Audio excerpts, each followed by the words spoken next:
This story is not about heroes, for there are not heroes in Etharis, at least not for long. This is a tale of warning. Do not go into the forest at night. Do not tempt a storm at the sea. Do not wander off of the road for a sweet sound. Do not let nightfall catch you before you reach the next town. Do not wander alone or without your weapons. Cherish and clutch your silver. And if you meet someone after dark, do not speak with them, even if they call out to you, especially if they call out by your name. If you should find a large hole that leads deep into the earth and hear a voice from within pleading for mercy, hurry onward. This is a story of loss, endurance, survival. The light and the dark has long since gone out, and the people have yet to notice it fully. But even in the dark, predators and prey both lurk. This is a story of one of these, but which? Only time will tell. Remember, you are in Astoya now, and there is no word for mercy in our language. Welcome to Etharis. Will this morning be your last? Hello, Dark Watchers and player characters, and welcome to our premiere episode of Pact Tactics. I am your DM John, your storyteller, dungeon master, world carver.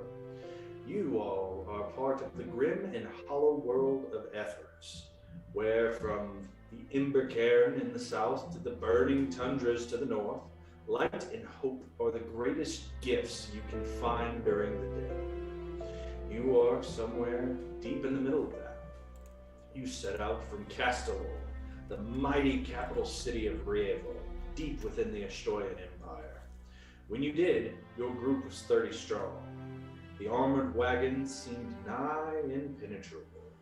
Your leader, an elf named Felix, hired you all to help distribute some less than legal magical items across the border nearby Soma.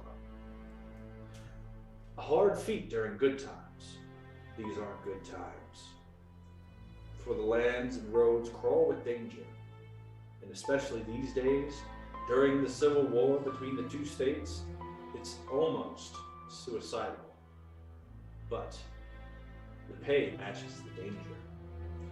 Whether you yourself join this band of misfits and miscreants for coin, adrenaline, or necessity is your business alone.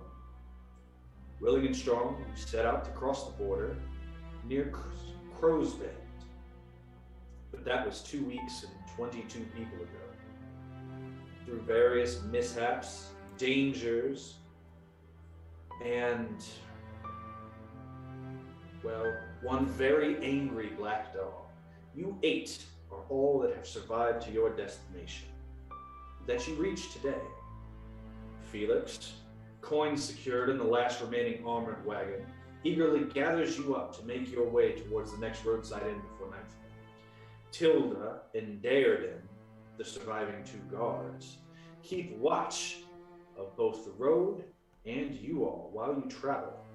Tilda's mighty sword arm and Daerden's unerring accuracy with a crossbow have fought side by side with you for a fortnight.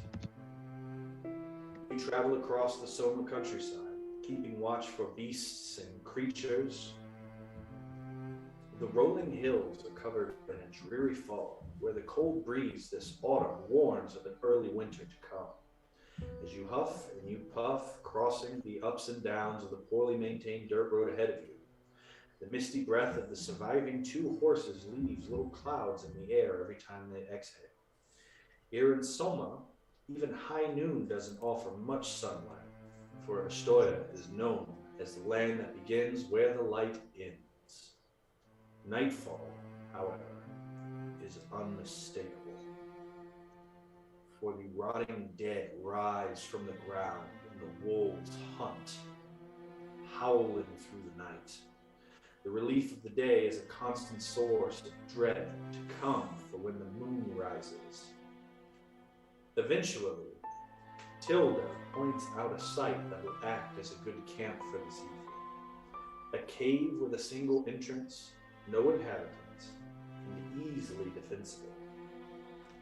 The damp air is thick with must and moisture, but it certainly beats sitting out in the open for the night. The cave walls are wet and moist, but the fire is warm.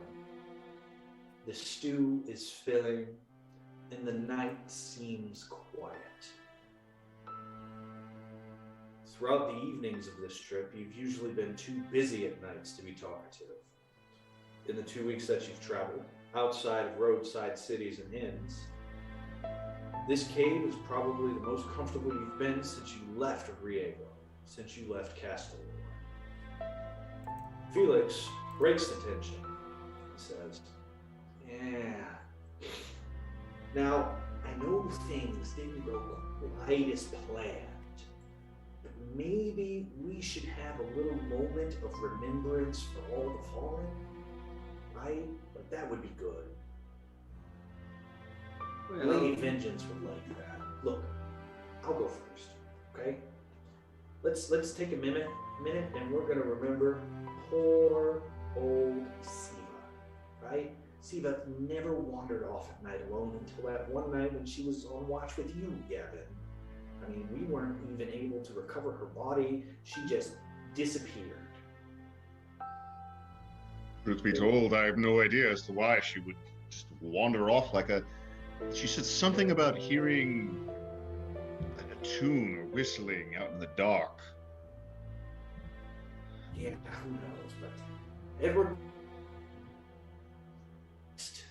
Well, what was that fellow's name? The one with the scar along his cheek? Bob? Billy? Bob, that's the one, yes.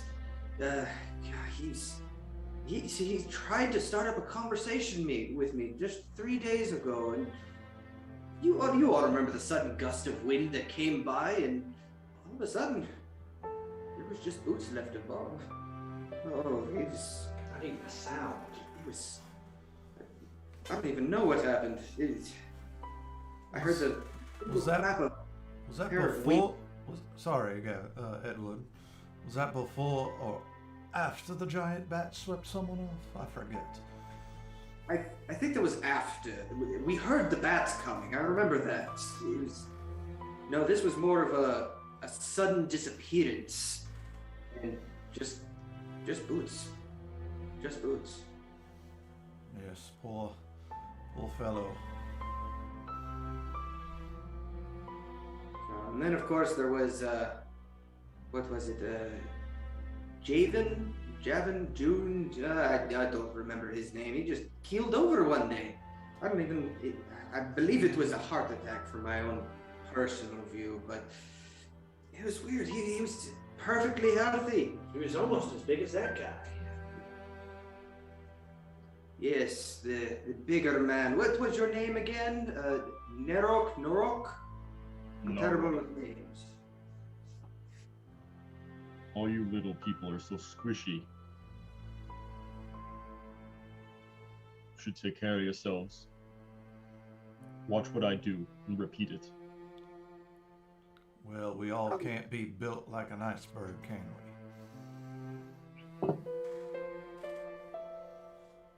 Your care is duly noted, Norok. I still find one of the oddest disappearances of one of our persons. I believe his name was Leif the Lucky. Remember, he went running off towards a pond when we stopped. Said he saw a naked woman calling to him. Shortly thereafter, I heard the sounds of someone being drowned, I believe. Went to check and... well, his leg was floating in the water. Don't believe there was much left of the rest of him. I'm just saying, pretty girls don't go to ponds. Am I right? I'm right. Not usually in the middle of nowhere and without anything, really. Just around to defend them. Tilda, she sits up as she polishes and uses a whetstone on her great sword. She says, "What about Jacob? He always had that feather in his hat. That feather that ended up in his neck during those bandits. Who? The bandits with the balloons. They tried to take the whole wagon." Yes, I remember that. It looked as though somebody had perfectly jammed it straight into his jugular. I remember this because it was a fascinating execution of it. But I don't know what a jugular is, but it was in his neck pretty good. I forget. I'm a little bit more well-read than you, but I suppose that's why you all hired me. We are quite aware of your expertise, Edward, me more than probably anyone else. And you have been indubitably a great benefit to us. It's just too bad you weren't able to save Samuel when that... What was it you said it was? It was some sort of infection? Yes. It was a terrible, terrible infection. It did nothing to be done, unfortunately. It's, yes, nothing to be done. Not at all. There, then he says, yes, it's very weird because he just had the cold the day before. But then he died from an infection. It's terrible. He's just like Hector. You remember Hector? He was good dwarf until he fell into the pile of water moccasins in the river. Then he was purple dwarf. Well, still, I did manage to add to my research notes on it, so it wasn't a total loss. I'm sorry, that was a bit crash, wasn't it? I said that out loud. Mildly, yes. I do think the hardest one to watch was... Liam. Poor boy died on the log. To Liam.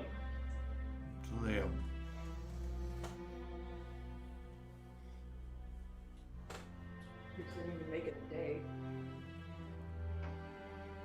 Yeah, Fergus, he, always talking about who's fastest. Well, he certainly was fastest into that. Yes, those wolves did catch him very quickly. Smart thing on your part, throwing him one of the leftovers. Well, most wolves are just hungry. I learned that during the war. We tended to leave one of the more death-kissed people behind whenever we saw the pack hunting us. It stayed their hands and their jaws and their claws, at least for about 3 days. Felix pipes up and says, "Now that we're talking, how's about a proper introduction, right? Like we're friends and not refugees or something? Yeah. I mean, you know, once we get back to Castellor, we're all gonna be rich. Never have to make another bonzo trip like this again. Right? So why don't we go ahead and do that?" Then the camera will go ahead and pan over to the biggest breath in the room. Narok, if you'd like to describe your character. Arok is a Goliath barbarian. He is from the far north, where it is all tribal clans, elementals, and unknown ways of dying, and cold fire. He's on his trip south to make money and secure new land. And he will turn to the group, and I am Nodruk. They call me the Beckist. Skull to all you. Is there a particular reason why they were called the Bearkist? And he takes his tunic and he opens it up, and there are claw mark scars down the front of his chest. Ah, that would certainly be an explanation. I would be interested in hearing the story of it at some time. Bear attacked me. I fought back. Very concise story. I appreciate that. Well, if nothing else, it looked like the scars healed quite well. Perhaps later you'd let me take a better look at them. Allow me to put down in my notes some more interesting points. The camera pans over to the speaker, the interesting human. Why don't you describe what he looks like? So as the camera pans over, you see before you Edward Catechus Kalai. He is he's sort of a run-down looking human male. He has a bit of a crazed look in one of his eyes from time to time, and if you were just to look at him from afar, you'd guess he'd probably be early 40s to maybe 50s, but in reality, he's 20 years old, and he's just had a real rough go of it. All of his clothes are a bit shabbier than what they really need to be, as he's left the care for them sort of off to the wayside in lieu of maintaining his everlasting and ever-evolving research. Nobody really knows exactly what he's researching into, but his field of expertise is of the medical persuasion, and that's the role he's been filling up until this point on this particular expedition. And he always has little ticks here and there. He seems to look about at things that just sort of move in the dark more often than not. And as he's finishing scribbling up something else in his notebook before putting it away, he says, yes, my name is Edward, as you all know. You're a physician, medical practitioner, and I'm just traveling around trying to survive as best I can. Gavin knows me the best. We met in a circus, and I've just been doing odd jobs for coin, practicing medicine where it is needed most. And that's all I feel comfortable in sharing with you all at the moment, I suppose. And he sort of looks off over his shoulder a little bit and just ceases to talk before looking back at the fire. Then the camera will pan over and turn to Gavin. You see about a 6 foot tall, incredibly handsome elf, who somehow throughout this whole trip, despite everything everyone has gone through, somehow still has perfect hair and immaculate clothing. But very, very handsome features. Actually has a mild beard, which is a little bit odd for elven kind to have. But tall, looks like he's a little bit denser physically than a typical elf. And kind of sitting on his shoulder, where it's been for the most part of this trip, you see a little pseudo dragon that probably is kind of curled up, napping at the moment, next to his shoulder, just kind of really curled in there. So he turns over and says, "Well, I am Gavin Vel Ebroth. As Edward already stated, I used to do some work in the circus, a bit of a family business for a time. However, I'm looking to improve the family name, so to speak. Mostly in this for acquiring the necessary capital for such a situation. But I don't really know if there would be anything more you would wish to inquire about."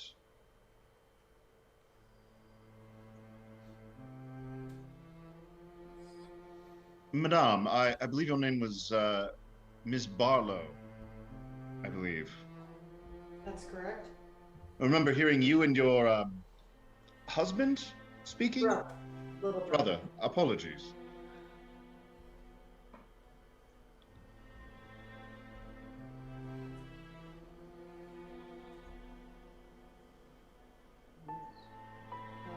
Lizette Barlow, she's kind of short. She's shorter than her brother, even though he's the older one, or the younger one. She wears fighting leathers, usually. She carries a whip. She has long, pale hair and pale skin and purple eyes.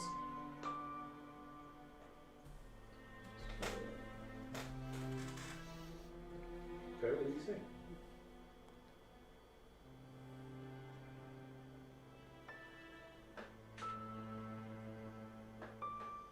I believe you mentioned that you were hunters of sorts? My brother is. I kind of follow him around. He's the hunter. I just kill whatever he tells me needs to be killed and not kill whatever animal he feels like saving. Usually the more dangerous ones, but... And then the camera will finally pan over to Mr. Barlow. James Barlow stands about 6 foot,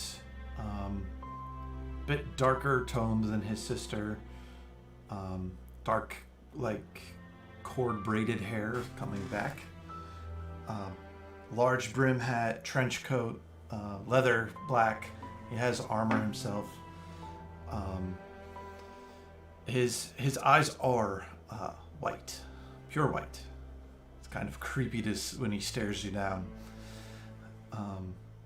He carries a large maul on his back, as you guys would know him as the Verdict, but his main weapons are his short swords and his rifle.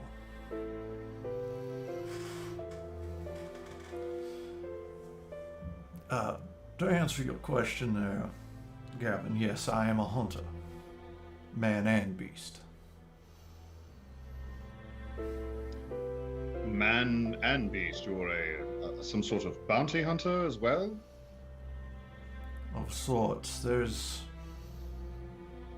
plenty to purge, if you catch my drift. I see. Well, perhaps Tilda and Deodrum would care to more thoroughly introduce themselves. There, then he looks up and he says, well, I work for Felix. I've worked for Felix for 5 of these trips. I haven't died because I shoot things from far behind. The only one who works for Felix longer is Tilda. That is why I get paid more than you.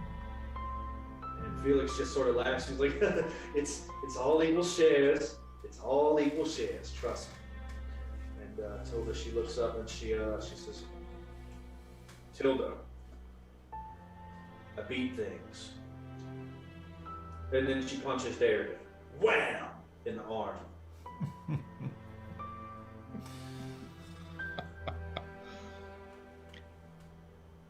Very straightforward. I am from Rievo. I grew up here. You all have the voices of foreigners, which I will forgive you for. But I am from there. Tilda, and she says, I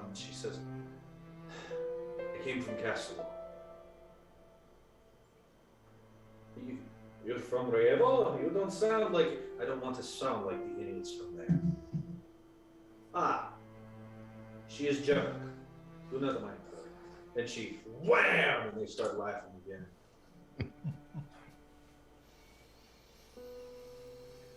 Well, before we get too settled into this cave, let me go ahead and set up our little perimeter. And Edward is going to get up and he's going to go to the entrance of the cave, set an alarm.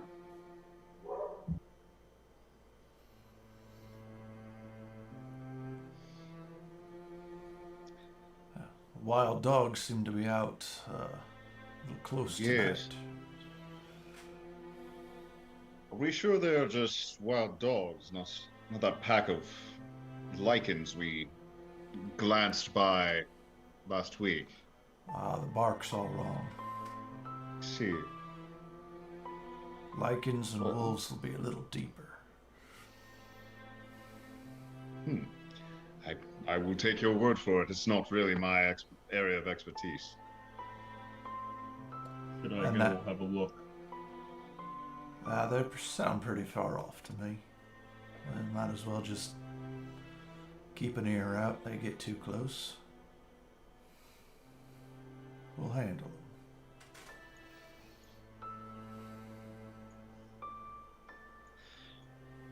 But as Edward gets up to start checking to secure around the cave, is there anything else with him? James is watching Edward very closely. All right.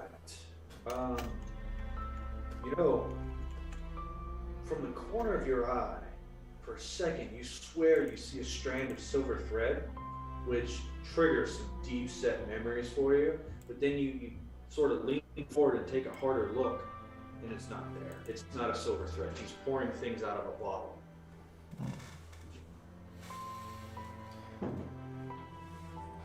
He reaches over to his bag, pulls out his book, opens it, writes it down. Pull out your book and you start writing things down when you watch. What do the rest of you all do?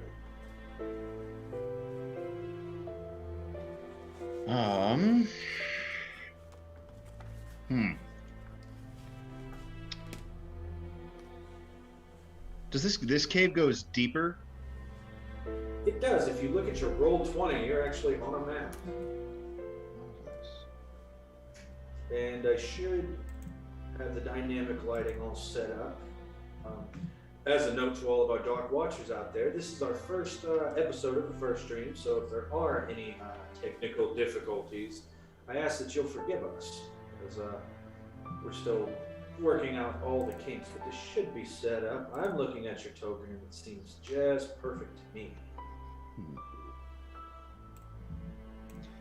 Has anyone explored much deeper into this cave, just to ensure that we aren't encroaching on anyone's home? Yes, of course we did. Tilda did it. And Tilda looks at him and says, I was making the stew. What? What do you mean you were making the stew? I was chopping the vegetables. So, has anyone checked deeper into the cave? Not yet, but if it worries you, I can certainly give it a look. Well, I'm a little bit anxious. Perhaps I will accompany you. If, of course, I would not be imposing. No, just stay beside me. Of course. I kind of nudge my little pseudo-dragon to kind of wake him up and start going with James further into the cave. Yeah, he wakes up and lets out a yawn with a big stretch like a cat, and then looks at you and Give him a little scratch under the chin. I need to borrow your eyes for a little bit. If you'd be so good as to assist us in searching out this cave. a fry of a cooked roasted chicken appear in your mind. I kind of glance around. Is there any like little bits of food left? There's a big pot of stew that was made by Daredin and Tilda. Mm-hmm. I'll grab a bowl, I guess, then kind of fill that up. I'll set it down. All right. You can eat for now. I suppose I can make do without you. He starts lapping it up. Is it a he or a she? It's a he. He starts lapping it up. Is your little lizard hungry? He just woke up from his nap. He hasn't really eaten much during the day. I have some meat scraps if you would like. I doubt he would say no. Just try not to feed him too many, and he sort of lags as he goes through the air. Want to make sure he can actually get off the ground. I like your little lizard. He is quite the good boy. Apologies, Mr. Barlow. Do lead the way. Edward, as you go around this cave, there is an opening towards the southern part of this cave that leads deeper in, but for the rest, it seems very secure. As you look out in front of the cave, you see the eyes of about a dozen yellow sets of eyes from the nearby trees, all staring you down. A familiar. Yeah, he's gonna look out into the darkness, sort of just staring back at them, and he's going to be flipping over a very small, flat-faced, finely cut crystal in his hand before finally putting it back into the little loot pouch on his belt, and continuing on, occasionally going down to make it look like he's refastening one of his boots, or perhaps kicking off some dirt from his pant leg while laying down some silver wire. When you go to look down at your boots, you're given a quick start because there is additionally a black cat with yellow eyes sitting in front of you staring. I suppose you're going to meow heresies at me again. Go on. Get out of here. Go. Shoo. Shoo. It scrambles back about 5 feet, then turns and sits and stares at you. I'm just going to glare back at it. I'm going to look back into the cave where the rest of the camp is and see if anybody else has noticed them yet. Doesn't seem like it. You see James and Gavin walking towards the back. What's Lisette doing during this time? Lisette? What time of night is it? Does that require more sleep than them? It's still relatively early. What counts for sun in Soma, because it is a dark land all the time. There's never really a daytime. But the less dark nighttime, before the Nocturnal Predators comes out, that started about 30 minutes ago. You all know to set up your camp early because night is dangerous. Probably keeping watch when my brother goes off. Okay. Until I gotta go to sleep, because I sleep longer than everyone. Beauty sleep and whatnot, I guess. Mm-hmm. And Nerok, are you sitting with Fenris, the strange red lizard? You ever see a little kid with like the goldfish food? And yeah, I'm absolutely overfeeding this guy. He is loving every second of it.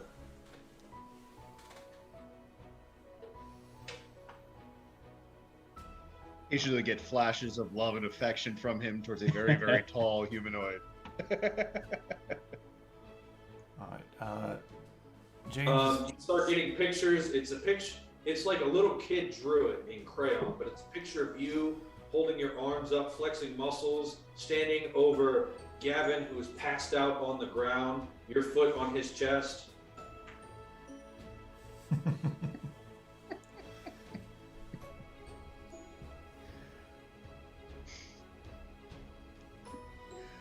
Okay, my pseudo dragon wants to replace me already. But James and Gavin, you all walk towards the back of this dark cave. And as you get to the edge of where the campfire burns, your eyes sort of taking a minute to adjust to the dark, you see that this path goes quite a ways back, about another 70 feet or so. Mr. Gavin, hold still for a moment, would you? And I would like to close my eyes and listen. Using one of my Grim Hollow Bloodhound techniques, I gain advantage on perception that relies on smell or sound, and I'm going to be listening. As you close your eyes, you can hear closest to you, you can hear the crackle of the fire, the breathing of your companions back there, the small conversation. You can hear the chomping sound of that darn lizard with wings, that almost dragon or whatever they call it.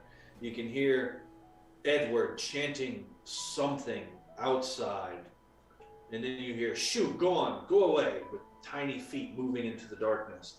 Further on, you can hear the wind blowing through the sound of dying trees groaning through the night. Focusing your attention forward, deeper into the cave, you hear nothing.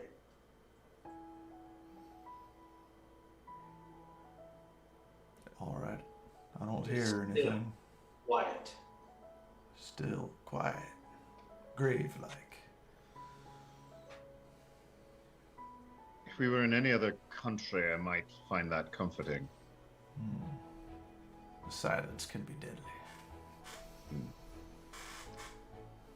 Should we perchance check on a little bit further? I'm not sure of you, but I do have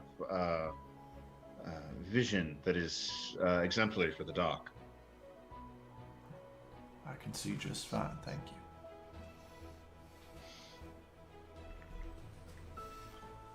And James is gonna move on ahead.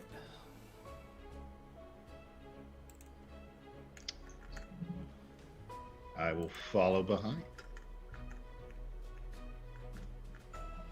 As you move on ahead, you can see, as per the Roll20, what you can see that there is almost like a growth of fungus and almost bushes along the wall. And at the foot of this growth of plants, you can see the desiccated, near skeletal body of some poor soul on its belly, arms reached out in front of it, long dead. The smell, so long dead that even the smell has ceased. Doesn't even smell dead anymore. It's been here so long. But it appears, you can see the top half of its torso, its legs appear to go into the brush. These cave plants. That poor fellow, he's been here a while. What exactly killed him? I'm not entirely sure. He's covered with plants. I've heard rumors of some plants being carnivorous in some cases, but I haven't seen one in person.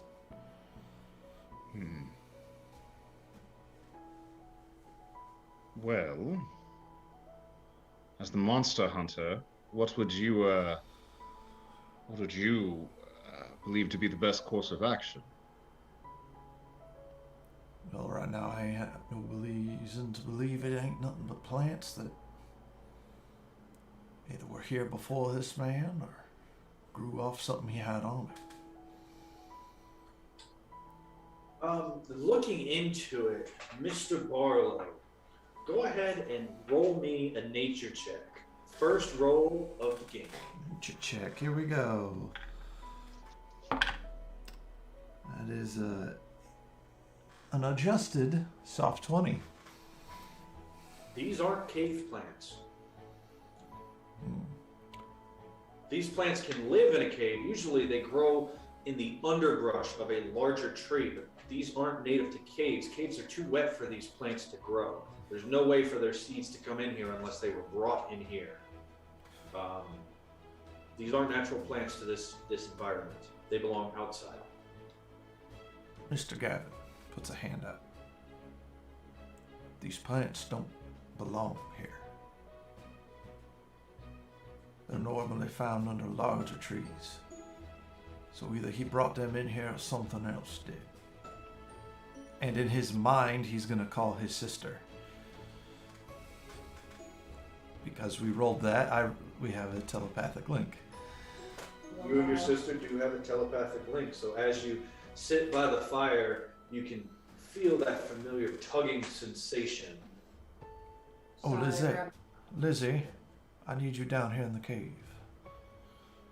I'm on my way. I grabbed my whips and started heading that way. Okay. As I pass by Nurok as he's feeding the little. I'll return shortly.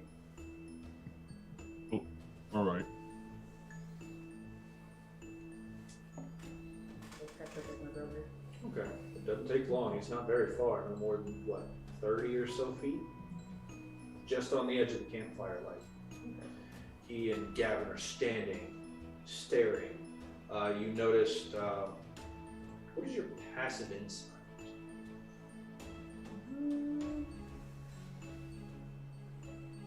14? 14. Your brother seems a little more stiff than usual. And there's something off about Gavin. It's hard to place.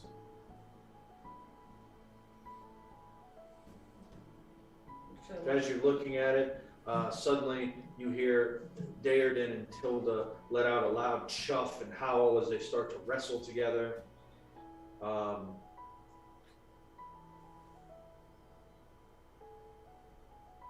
And you're brought back into current moment. I'm gonna try to look to see what my brother's looking at. What one with the stiff. You have to get much closer. The cave curls. Okay, I'll get closer. Move your token.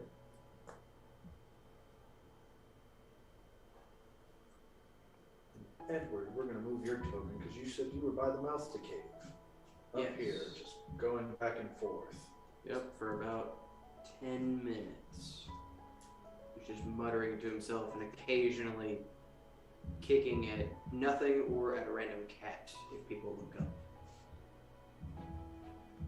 Seems to have been following him everywhere. His cat follows him, and you know that he keeps a raven around. His little pet raven.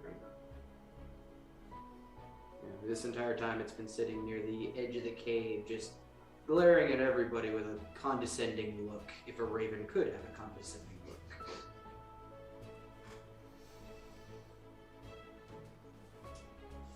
But Lizette goes to join you. Ms. Barlow, is everything all right? Yeah, everything's fine. I think. I asked her Well, to I- come along. Really, I didn't hear anything. Sibling connection thing. Ah. Yes, I have sisters who do something like that every once in a while, though it's really, for them, it's mostly just something they rehearse.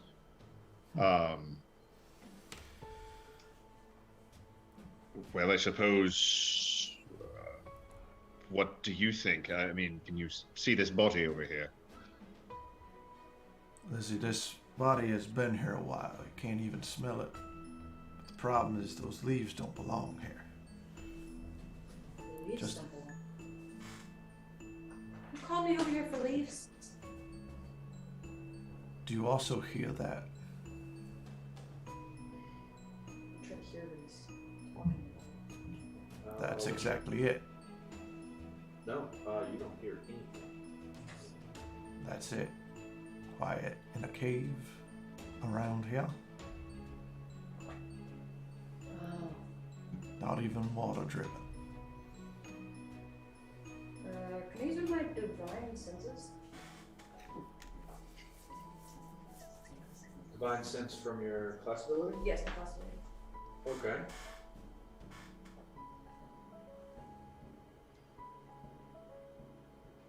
Let's see here. Paladin divine sense.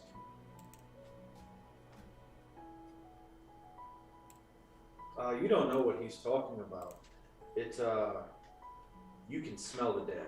I can smell it. Yeah, you can smell the dead. Brother, that smells terrible. What do you mean? As you take this connection to your oath and you focus your senses, you can smell the dead. You can smell the undead Oh, no. somewhere.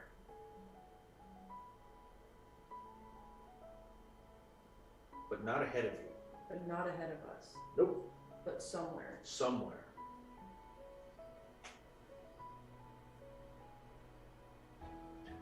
Gavin's gonna move forward, staying on the opposite side of the cave from the skeleton. Okay. Kind of keeping to this side. As you move forward, you can see that this skeleton is dressed in decayed leather armor. Nearby, it used to be a dagger. Now it looks like it's been turned to dust. Mostly. Parts of the blades have holes in it. The handle is tattered. It looks old.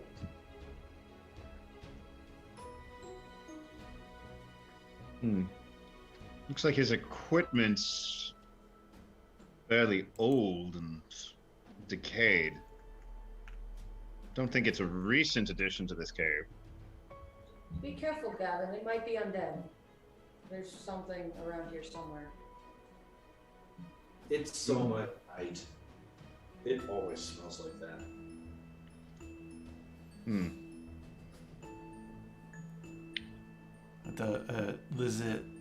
Lizzie saying undead, James will pull out his rifle. Why don't you go ahead and give me a description of how that looks? So this rifle is it's about that long, 3 feet or so. It's got a wide barrel and what used to appear to be a very gorgeous dragon carved down the side of it. However, it looks like this thing has been put through the ringer. There's dents and scratches in the barrel. There's a piece of the wood missing on the foregrip. The handle in the back is wrapped with tape, but the rest of the party, this thing has always been solid, even though it looks dangerously broken.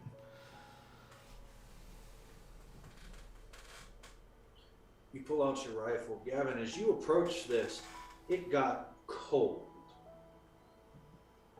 Much colder, but you are going deeper into a cave. That can be expected, right? Makes sense, yeah.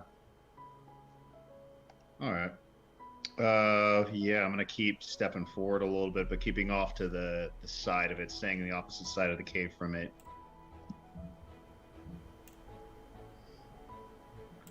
And all right, kind of seeing that there's a corner right here. Just gonna kind of lean around and peek around it.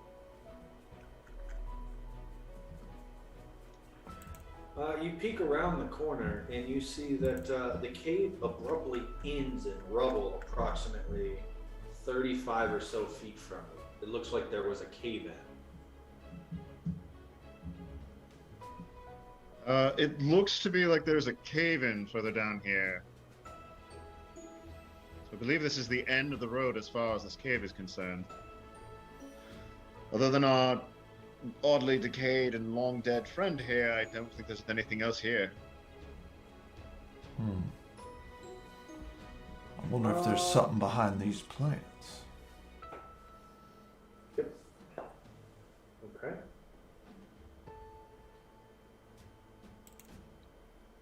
Would you like to approach the plants?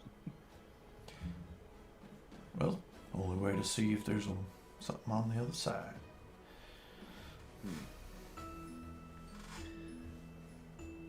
I'm gonna pull out my quarterstaff and kind of.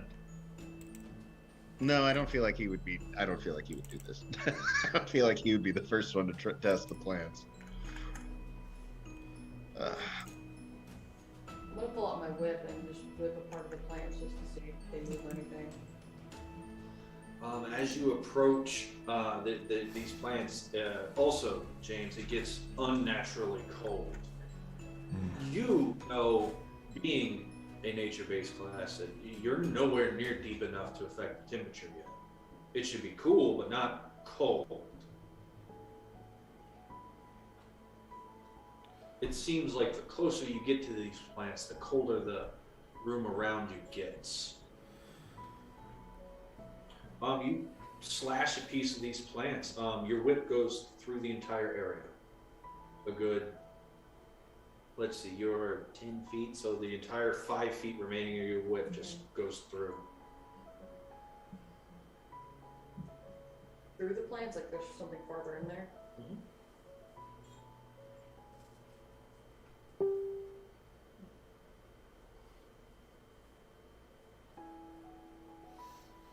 So there is a secondary passage right here through the plants. Are the plants like growing through the guy's skeleton? No, not at all. The part of it you can see, which is from the waist up, is desiccated, but it looks like they're over him.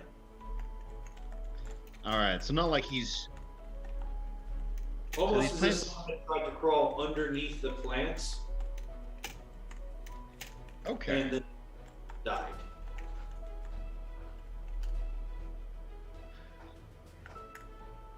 There's a possibility this man. Okay, and there's okay.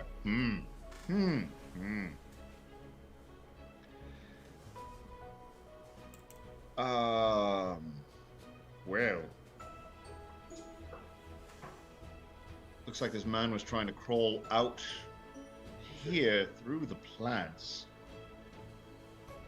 Might be another more cave then beyond these. Do we want to do we really want to pursue this, or do we want to inquire with the others if anyone else wants to come with us?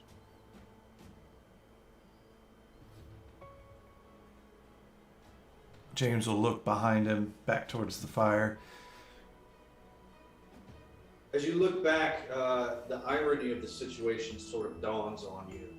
You look back towards the fire, the warmth, and happiness and light. You see people playing, and then you look towards you and your sister, almost forming a wall between the encroaching darkness and cold and the warmth of light and happiness behind you.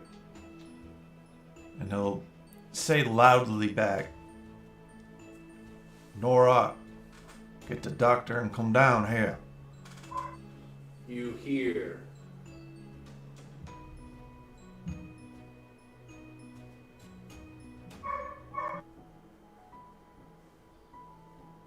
Those dogs getting closer.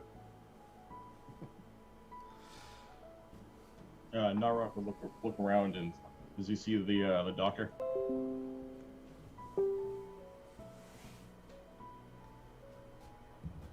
Yes, you do. He is still fiddling with the front of the cave. It's been about 8 minutes since he started doing this. Right at about maybe 9 minutes. He keeps playing with some cat. He always ends up with a cat somehow. I walk over, I shoot the cat with my foot, and I kind of like pick him up. He's like, "Let's go, little man. They need us." Who needs us to go where? I'm sorry, I was dealing with the felines. The horrible, horrible felines. They're in the cave. They need us. It sits there cute and makes a soft meow sign, just out of reach of Narok, and then when Narok turns, it hisses at you, opening 4 yellow eyes before running off into the dark.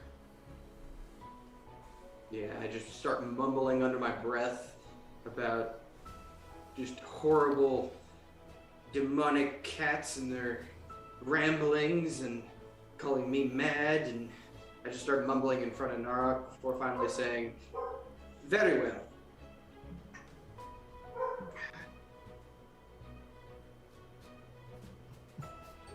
Narok reaches down and grabs his rather large axe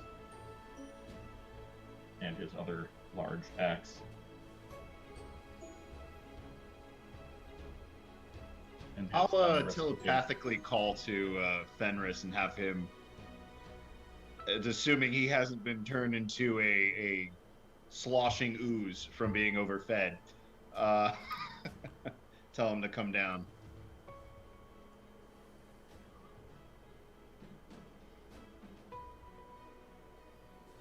He takes flight and he glides over towards where you are. Did I hit it? I missed it. He flies right in front of here. You feel, he sends you a feeling of disgust as he goes over the body and mounts up on your shoulder. Give him a little scratch and I know, it's a terrible situation.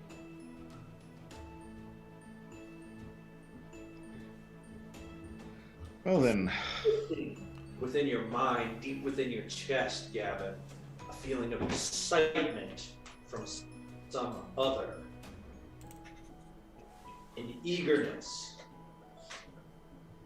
Kind of quietly to myself, I say, just calm down. Don't get too excited. Remember, we're trying to keep a low profile. As his pseudo-dragon makes his way over to him, you can hear him start muttering to himself, pumping himself up for something. But you don't know for what.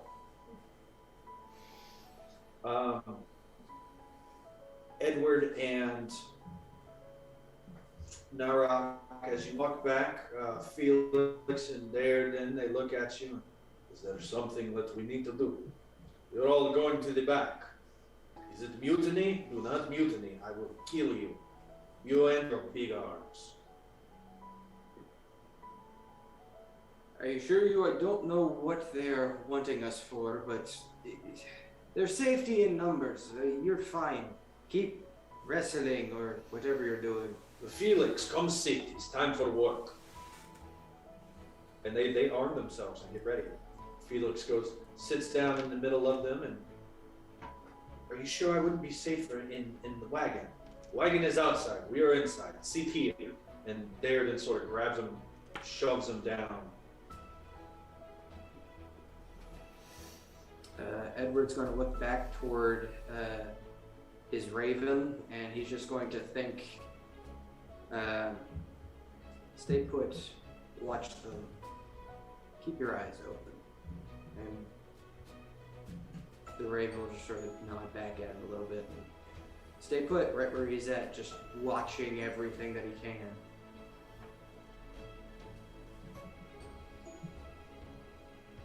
And we'll continue farther down to meet up with the rest of the group. Okay.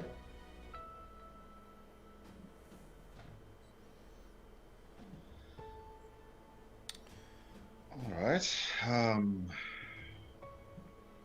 As you all sit perched and ready, watching this, waiting for your entirety, you swear you see the plants shift and move, shake. But plants don't do that. It's just the dark playing tricks on you.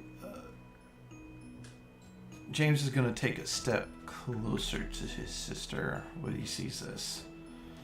It's cold.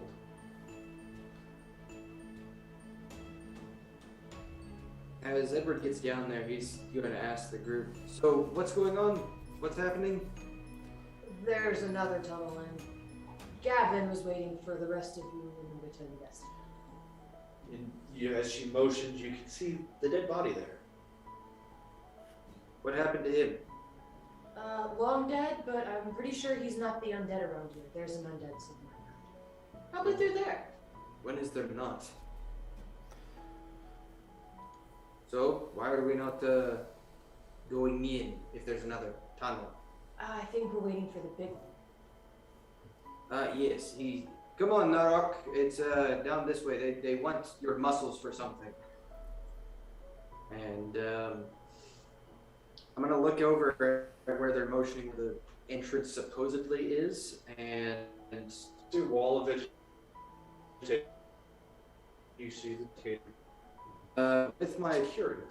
with my knowledge of medicinal herbs and plants, as well as one of the background talents I picked up through the advanced backgrounds of the Grim Hollow book, I would like to try and identify these plants. You have to be much closer. I want to ask the group, has anybody attempted to touch the plants first? Well, I mean, I hold up my whip. Nothing happened. It just went through. Not as yet. It's Mr. Barlow was saying it was strange to find these sorts of plants down here. I see. And I will come to right there. It gets unnaturally cold as you get closer and closer to this wall of plants. Are you investigating the plants or the body? I'm looking at. Actually, I'll look at the body first. Okay. You would recognize this off the bat with your extended studies. This man wears the uniform of the Riebo, or of the Soman military. This is a soldier. He's part of the Soma military. You can see the degraded insignia etched just there into the poultry. What is a soldier doing here? But this is definitely strange indeed. Is there any betrayal of what killed him? Go ahead. Well, are you trying to determine his cause of death? Yes. How are you doing this? I'm going to get down, and seeing as how it looks like it's decayed beyond having flesh, I'm going to look specifically at limbs first, moving towards the torso to look for any sort of mass trauma on the bones, if there's anything besides basic gnawing marks that small rodents may have come across later, seeing if any of the ribs have been broken unnaturally or if they had just fallen off over time. Roll me a history check.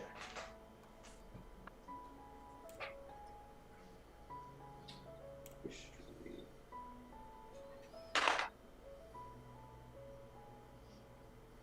14. 14. So, as you go over and you look at this body, the cause of death seems to be mass system trauma, shutdown, almost like a disease or a virus moved through him with an incredible speed. You're looking at it and you would swear that this body has been dead for 500 years. This armor has been rotting for 500 years. But Astoria didn't exist 500 years ago. Something has degraded and rotted this person unnaturally fast. Also, as you're checking him out and you're touching his body and everything, just roll my dice. That's interesting. As you're doing that, you accidentally tug on the body just a little bit too hard, and you pull him out, and he has no legs. It is a torso. Well, I suppose it's not the most gruesome thing I've seen, but it's strange. If I were to come into this with no knowledge whatsoever, I would swear that this corpse has been here for several hundred years. But Soma didn't exist that long ago, unless our history books are wrong, and something took his legs. So, examining, it seems like, it's very curious, it seems like the most advanced case of bone degradation you've ever seen. As you examine the body, the hips, as you touch them, they flake off into a dust, into a powder. They're extremely brittle. I'm gonna pull out my small little penknife, and I'm going to try and get a small bit of a scraping off of one of the ribs, and I would like to try and see if there's any still active agents that might be giving away if this is still a contagious vector. So are you going to pull out an alchemy kit right now and do an entire hour's worth of alchemy? Or are you collecting a sample to do later? To do later. Okay. You collect your sample. All right. Nobody else touched the corpse. All right, if you're done playing science, we gotta figure this out. Well, if you want to be my guest and touch the possibly poisonous plants first, then go right ahead, Mr. Barlow. And Edward will take a step back. The further away you get from these plants, it gets significantly warmer. You didn't realize how cold you were, but your fingertips are numb. You were shaking and you didn't even realize you started. Was it this cold earlier? It's fairly cold this deep in the cave. But the caves naturally get colder as you get deeper. I suppose that sounds right. That's not my field, but... Look to James, because we moved like 20 feet from the entrance. I looked to James like, I don't know about that. We're kind of from a cave. That doesn't seem right. No, this far back, it should not be this cold.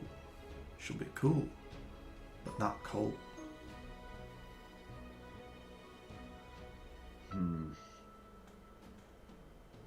Well, the question remains, do we want to investigate deeper, possibly eliminate something that may come after us in the middle of the night, or just wait and hope that nothing decides to sneak up on us?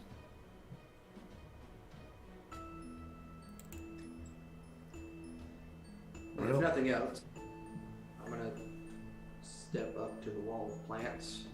Okay. And I would like to investigate the plants, see if I can't identify them inside my head. What were you going to say, James? I was gonna say, well, everybody's here. Let's see what's on the other side of this wall. He's gonna move right there, like not on the body, but like, you know, Kind of step over it. yeah. Okay. Using my skills in nature, I got a 22 to try and identify these plants. Do you know how I described them earlier? They most definitely are not a natural cave growing subject.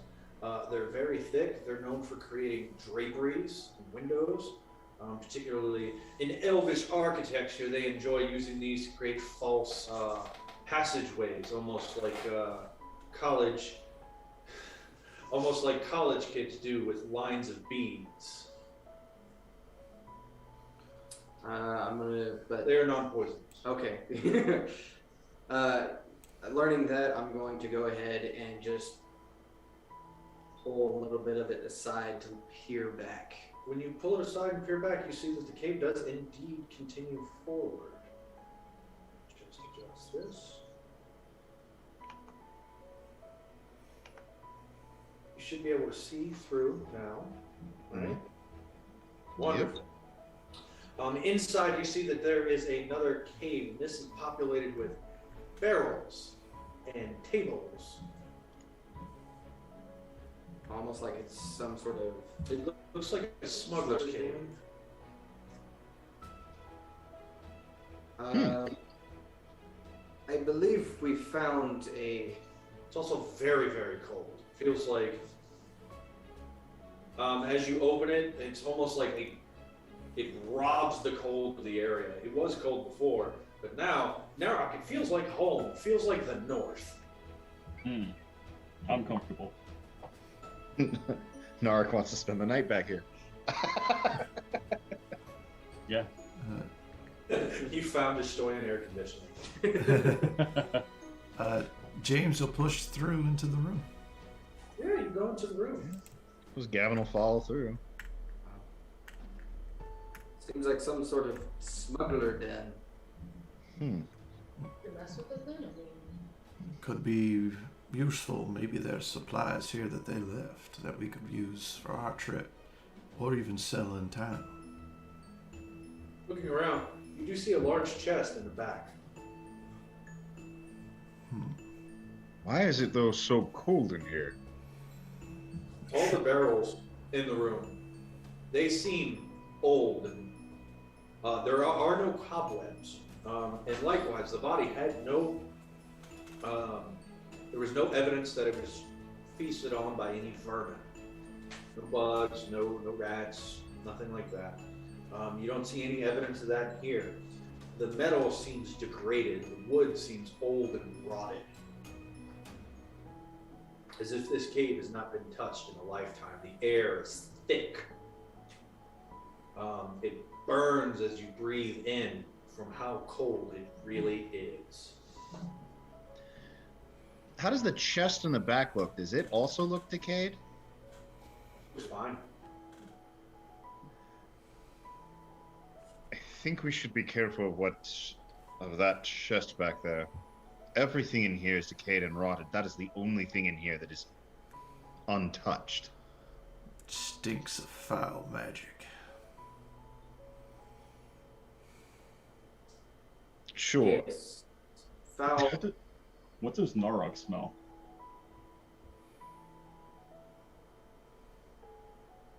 You smell death. You smell the plants. But you also smell like something died. As you walk through, the wall of plants sort of falls back into place, blocking the light coming in.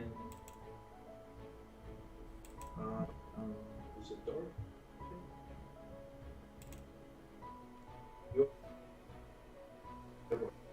see because dark vision. We can't. Is or was fine liquor.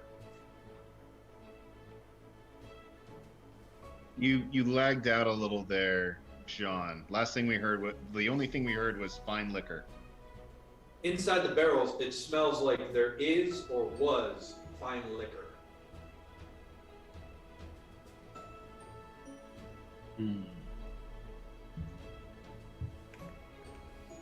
And how's the lighting coming from the hall? So the plants fell back down. Yeah, the plants fell back down and blocked the pathway.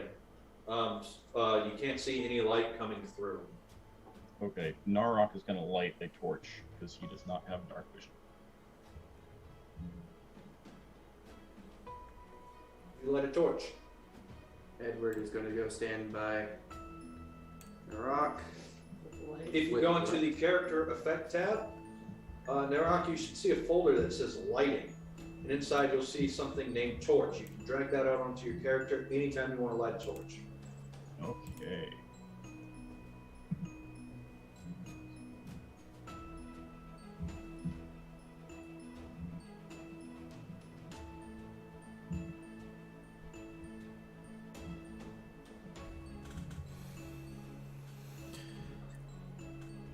Lizzie, watch my back. I'm gonna move forward into that chest. Alright.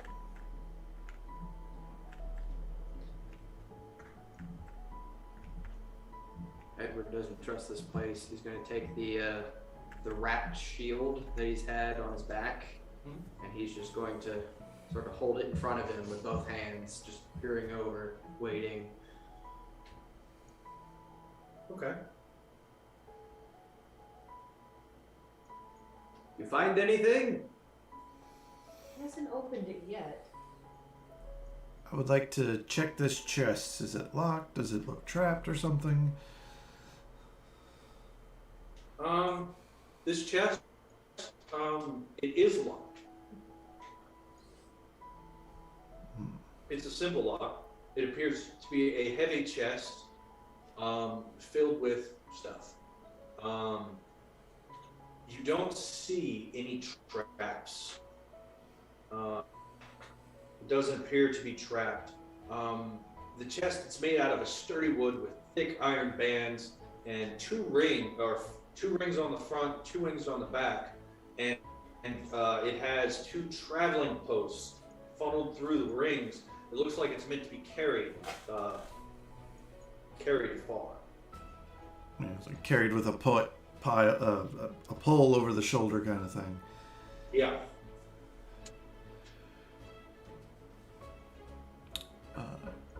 I don't have thieves' It's not tools. the same make as the rest of these barrels.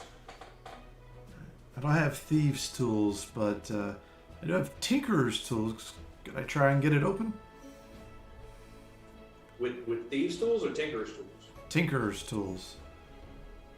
Go ahead and roll me a tinker tool check at disadvantage because you're using them for something they're not made for. Right. What? Which one is that? Is it just Dex? That's an intelligence check to use tools. Intelligence. All right. +3. Here we go. At disadvantage. I rolled 2 15s. 18. 18. As you fiddle around with it, this is a very basic lock. It's not a very well-made lock. You clink open the lock. When you clink open the lock and the lock falls down, behind the lock, there's a large seal of the. It is the seal of the Astoyan nobility, Crimson Court. Okay.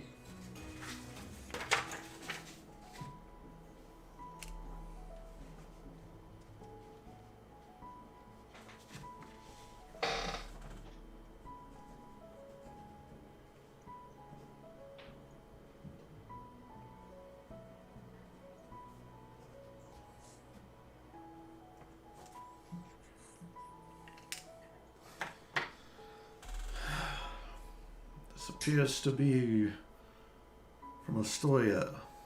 Crimson Court, anyone? Crimson Court? Hmm. Should we really be bothering with that, then? Well, if it's been here for 500 years, I don't think they'll remember. Or they get a 500-year-old reward. Actually, I'd like to roll a history check to see if I've ever heard of the Crimson Speak Court. up. I'd like to roll a history check to see if I've ever heard of the Crimson Court. You have. They are the rulers of Soma. What's the vampire? What's the vampire? It is the vampiric nobility and rulers of Soma. I was gonna say, he's like, oh, it's been here for 500 years. I was thinking, if it's the vampire people, that's not that long of a time for them. They didn't exist. They didn't? I take it James would know that too, given his background. Yep. So then, Yes. Edward had said that if he didn't know any better, the corpse outside looks as if it's over 500 years old, or at least several hundred years old is what he said specifically. But the way it was dressed, there's no possibility that that should be a thing, as Soma, it wasn't around that long ago. So something caused the corpse to age, but he doesn't know exactly what, or at least he didn't say what it was. He just advised to not touch the corpse until he can test his sample at a later time.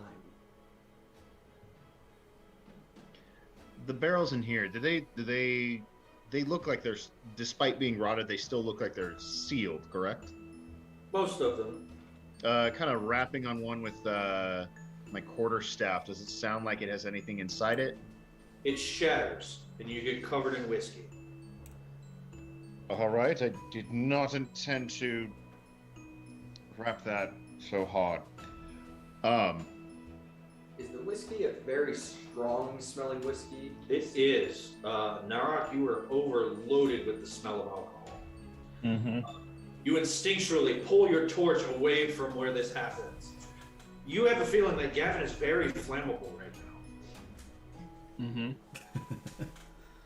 Edward is going to go straight up to one of the intact barrels, and he is going to... Are they open barrels? No, they're sealed. I'm going to attempt... I'm going to look around the edges of them and see if there was a tapping cork or anything. Untapped barrels.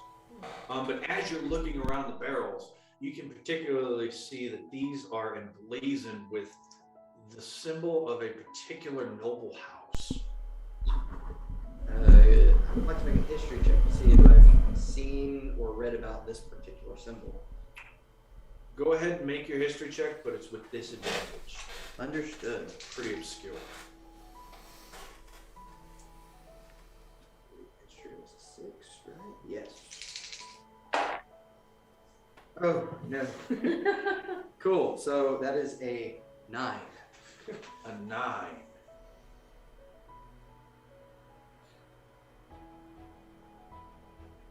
Hard to place. Some kind of family seal. But you do know what it looks like for if you encounter it again. I'll quickly make a little sketch in one of the bottom corner pages of my research notes on a random page. Okay. And then I'm going to attempt to gingerly open up the top of one of these barrels. I mean, you go as gingerly as you can. It almost turns to powder as you put any sort of force into this. A little bit sprinkles into the whiskey, but you can. It's whiskey. It's fine. And like I'm gonna go around with my little pen knife and just sort of do the edge thing all the way around before trying to gingerly move the lid. Have you ever touched wood that had been eaten by termites? Yes. How it turns into powder. It's a terrible thing. It does. It's like that. I'm going to try and keep it as minimal as possible, and I'm going to wait for it to settle. Mm-hmm. And then I'm going to take out my one trusty mug that I keep with me. Mm-hmm.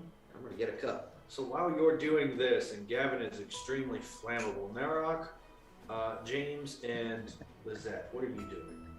I was keeping an eye on James while he was opening that chest, make sure nothing popped out of it and whatnot. Okay. He unlocks the chest. Still watching his back. Okay. You try and watch your brother's back. Narok? I was moving towards James to get away from the smell and to see what was going on up here. Be very flammable. Overpowered. It's very fine whiskey. Top of the line.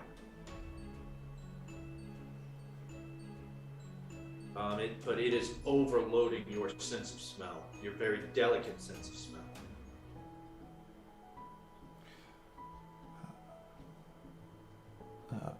James would like to open the lid, mechanically take the dodge action and use the chest as his free item interaction. Yeah, you let me go ahead and put the dodge action on. That was very smart. Roll initiative. I get advantage on that because of things. This is thing. Mm-hmm. Oh, thank God, too.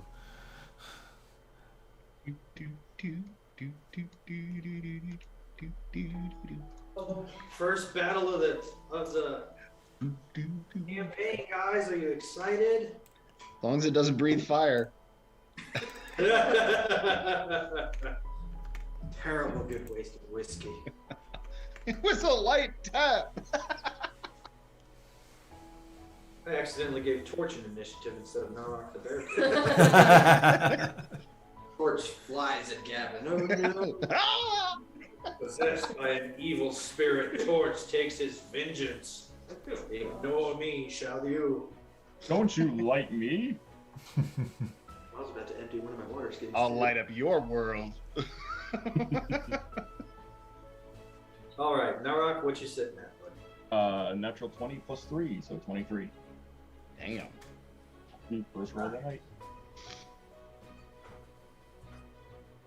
Edward got a 10. He was distracted by fine whiskey. Edward's at 10. Wonderful. Let me just adjust the tracker here. So, since you guys were particularly loud, these fellows are waiting in sitting in wait. Were they invisible? No, Okay. Just because I would have known about them. they were inside the chest, being quiet and waiting. Fuck. But When you open the chest, 4 hands fly out at you. Oh God. You smell the undead that you were searching for there, Lizette. You found them. Pull back up the turn tracker. First one. He's going to make his attack, and he has an 11. So this claw slashes out at you, and 11 just does not connect. Can I use Sentinel, or do I not get to yet because I haven't taken my turn? It's not your turn yet. Okay. You are surprised. Okay. Because they were waiting. But Narok Barakist is not surprised. He rolled a natural 20.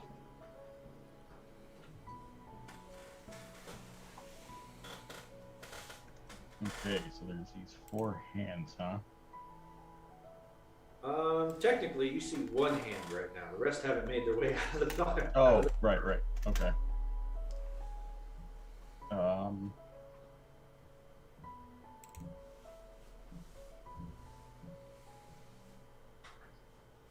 I'm gonna go up to it and swing at it with my Wrath Axe. It's this one. With your Wrath Axe. The Grim Hollow specific axe. Mm-hmm. Run, Torch, run.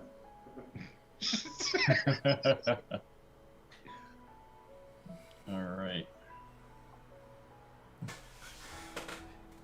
2 axes, Torth in his mouth. Brrr. No, it's currently just one axe, 1 torch. No, but that's what I see in my head. Don't ruin my immersion. Fair enough.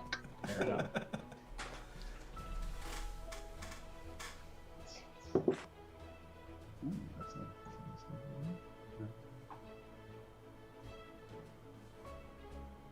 number. 23 to hit. Yeah, you're definitely going to hit. All right.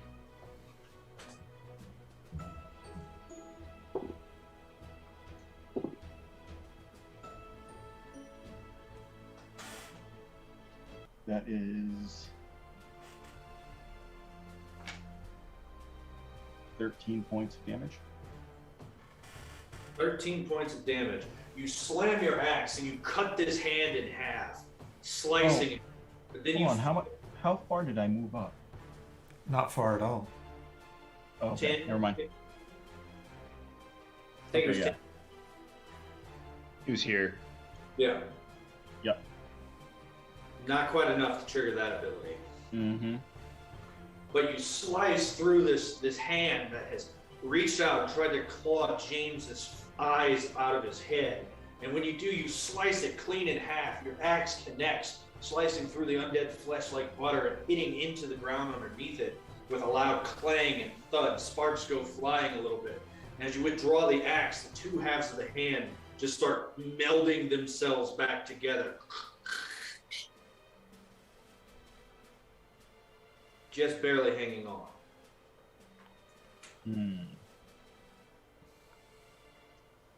Okay. Well, that's going to do it for my action. All right, so that brings us to the next one. And the next one is going to launch itself out of the chest. And seeing that, yeah, it's going to go to the square that it is in. And it's going to make that attack at disadvantage on James Barlow. That is a... Let's see here. That is a 16. That just hits. Will connect. So this one launches out and tries to. These hands are just launching themselves, aiming for your eyes. And this one will do 4 points of slashing damage as it cuts across your face, trying to gouge your eyes out.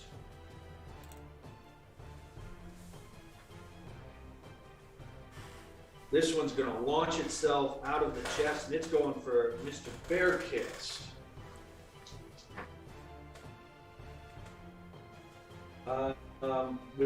With an 18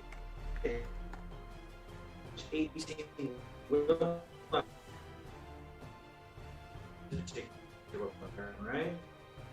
To cut into you, but you flex your muscle and send it flying off. Hey, John, you did get a little crazy on us there. Could you repeat what you said? I'm sorry. I said that the unliving hand launches itself at Narok and tries to claw and scrape its way across his chest, but he flexes his muscle and launches it onto the ground as it lands and gets ready to jump up again, doing no damage to him. And the last one is going to try and also attack Narok, and it's going to go here. That is a 14 to hit. So this one also, it tries to go for his eyes, but it can't jump high enough, so it just ends up grabbing and pulling his beard a little before slamming into the ground. Probably shouldn't have done that. And that will bring us to the top of the round. Mr. Barlow. The one directly in front of me here, my north. All right. No, I've changed my mind. I want to shoot that one. Of course you do. Yep. And you have the ability to ignore disadvantage on your rifle attacks, right? Right? You roboted completely. Yeah, out. you lag there quite a bit. I apologize. The weather's pretty bad here today. I said you ignore disadvantage from ranged attacks within melee with your gun, correct? Yes. Okay, go ahead and roll a hit. That is a 15. 15 hits, roll your damage.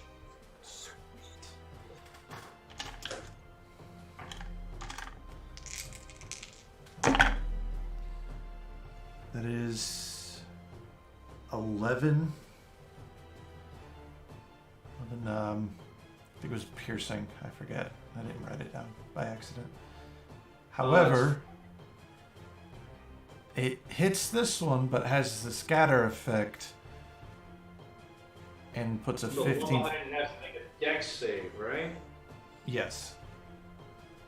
Okay, so you blast out with this blunderbuss of yours, this strange rifle given to you as a gift. The one behind it has a 16 on the dex save. What's the DC? I have no idea. I wasn't able to find that. I believe it's close to an 11 or 12. I'm going to say a 16 will save. Yeah, I wasn't. I was reading the books and stuff, and it says there's a save, and then not how to figure it out. At least what I could find. Gotcha. All right, so you hit into both of these. One dodges out of the way nimbly, avoiding the damage. The other, you blast a piece of it, and it just sort of reforms itself again, barely hanging on there out of sheer force of will. All right, that's my action. The sound of the gunshot echoes through this tiny area in a painful way.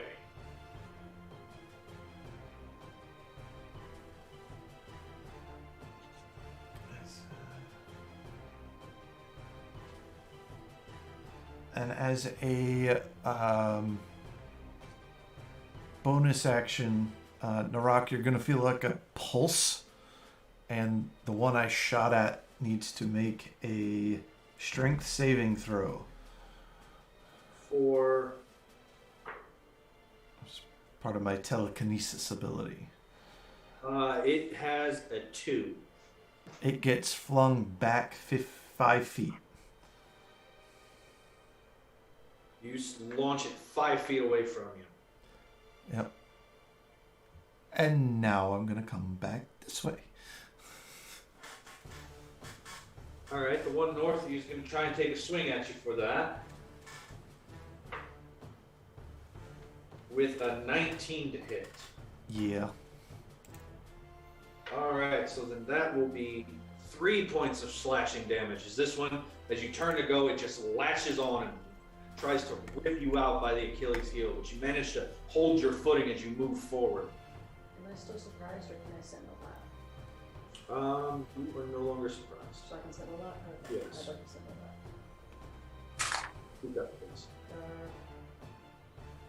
I don't think that hits. It's a 9 to hit. 9 will not connect. You lash out with your whip and hit the ground next to this hand. So does that still use that one react? That Yes, you made an attack. Okay. That brings us to number 21.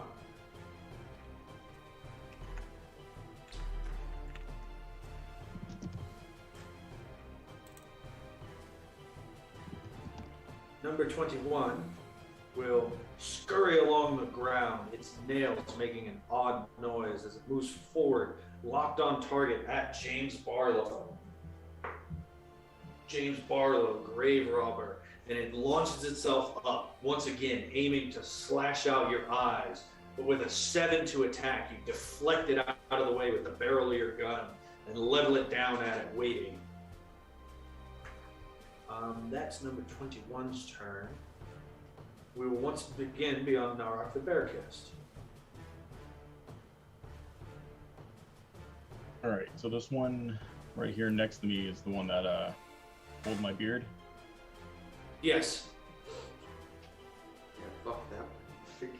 Yup. I'm going to. It's rotting, bubbling with oozing pustules. I'm gonna go ahead and rage. You didn't like that real much. You get real angry. Mm-hmm. And I am also going to just take my axe and swing, kind of like with like an uppercut. You kind of just hammer this thing hard with the wrath axe. I gotcha. That's another 15. So what's that? 23 to hit. That'll hit. Okay. Max damage. Very nice. Oh, gee. That's what, 16,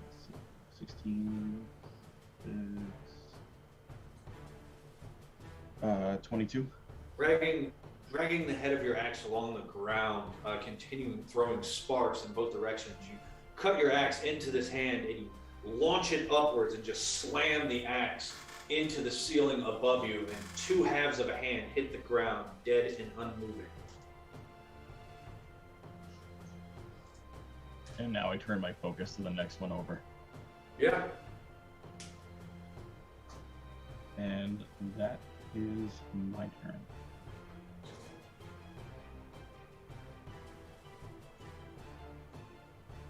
Number 20 didn't like that someone tried to hit it, so it's going to 5, 10,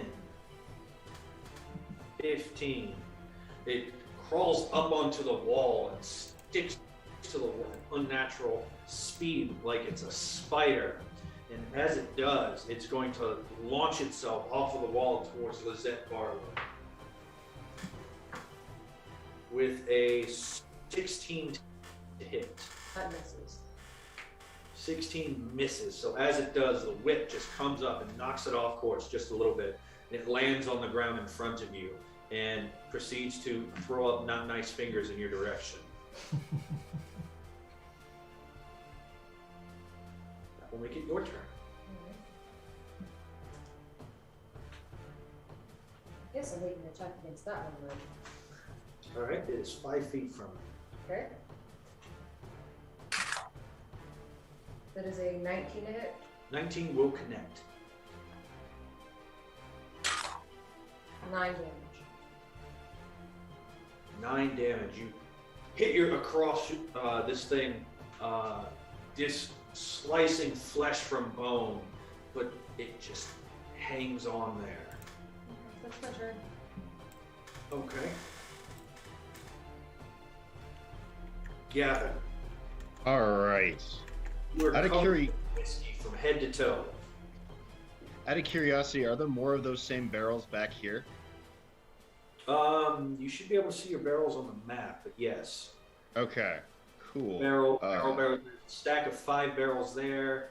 There's 1 barrel here, 2 crates, barrel. Gotcha. 5 and 15, 20. Can I grab that hand and throw it at one of those barrels in the back? Go ahead and roll me an athletics check. Okay.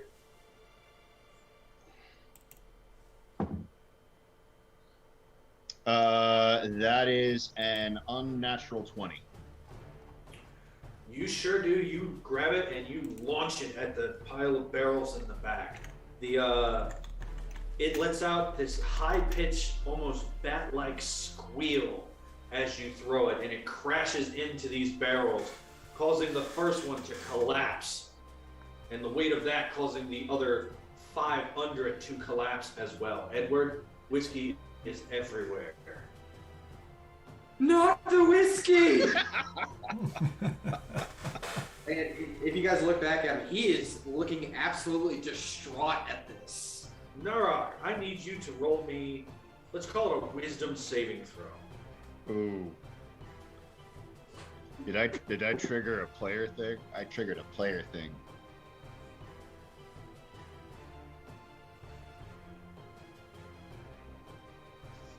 Six.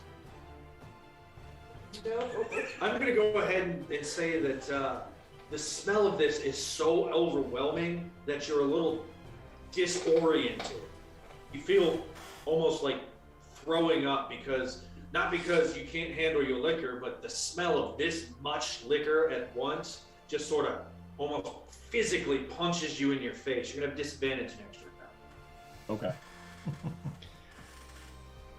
All right, and bonus action, I'm gonna have Fenris fly over to James, land on his shoulder, and he's gonna give him the help action for whatever he decides to do next. James, you feel a weight land on your shoulder and you sort of jerk and you're ready to punch or stab or shoot, but then you see that it is indeed the flying lizard that follows Gavin, and it gives you a little nuzzle and you feel a bit encouraged. Cool. All right, that's gonna end my turn. I mean, all right. Edward, Okay, the so whiskey is everywhere. So first things first, as a free action item interaction, I'm going to down the mug of whiskey that I had just gotten when I started, Okay? because one does not waste whiskey. It's very potent. And You have not tasted its like, even with the sawdust in it. And with that mug, I'm feeling a little bit more, or at least I believe myself to be a little bit more forward thinking. And what I'm going to do is, this is a large stack of them, right? Of Yes, it boxes and is. stuff. You're in front of the large stack of barrels, and next to it is a stack of large crates. Right here where I'm pinging, is that a clear path around that stack? Yes, it is. Okay. 5, 10, 15. So I'm moving around here to get to right there, and that would give me line of sight on this one back here, correct? Yes. Okay. I'm going to move back there, and as I'm going, I am going to reach within that power that a stranger gave me so long ago, and I'm going to subtle spell a cantrip of acid splash while yelling out, "Hey guys, I found some acid, maybe this will work!" And I'm going to grab a little bit of sawdust and things and just chunk it at that hand. All the way over there. Okay.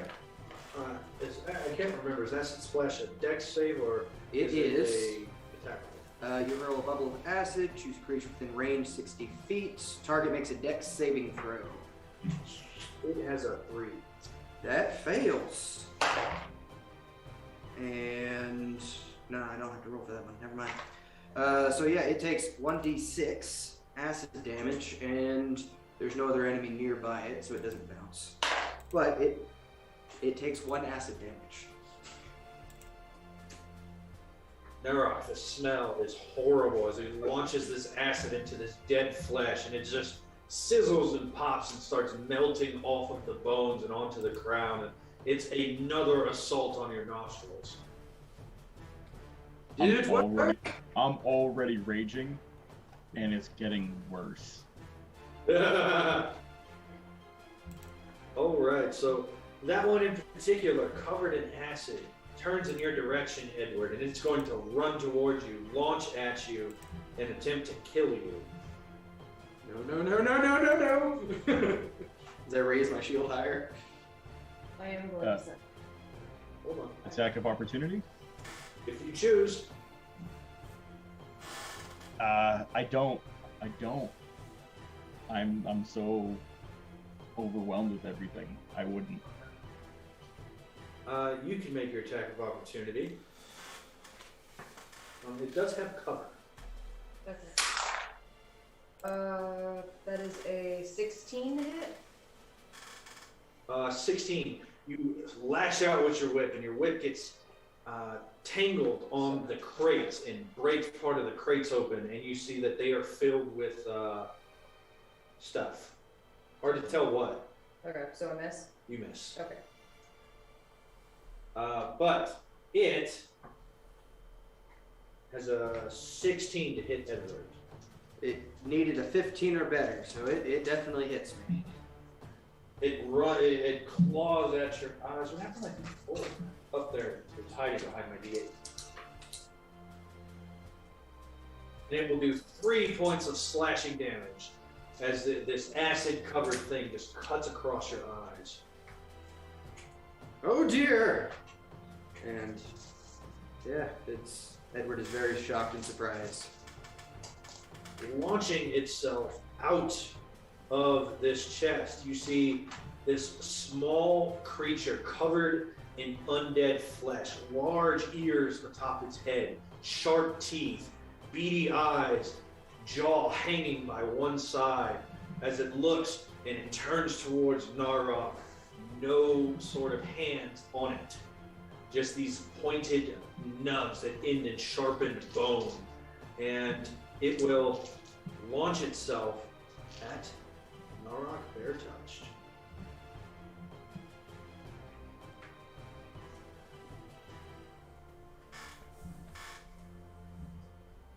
With its vicious bite, it's going to launch itself and attempt to bite you, Narok. And it has a 14 to hit you, so that won't work. It attempts to latch onto you with its mouth hangs by one side, and as it goes to bite you, it just sort of yanks its head, and it just latches around your arm, but your arm is the part that it tries to bite into is too medium large. Its vicious bite does not take effect. Okay. That brings us to that one's dead.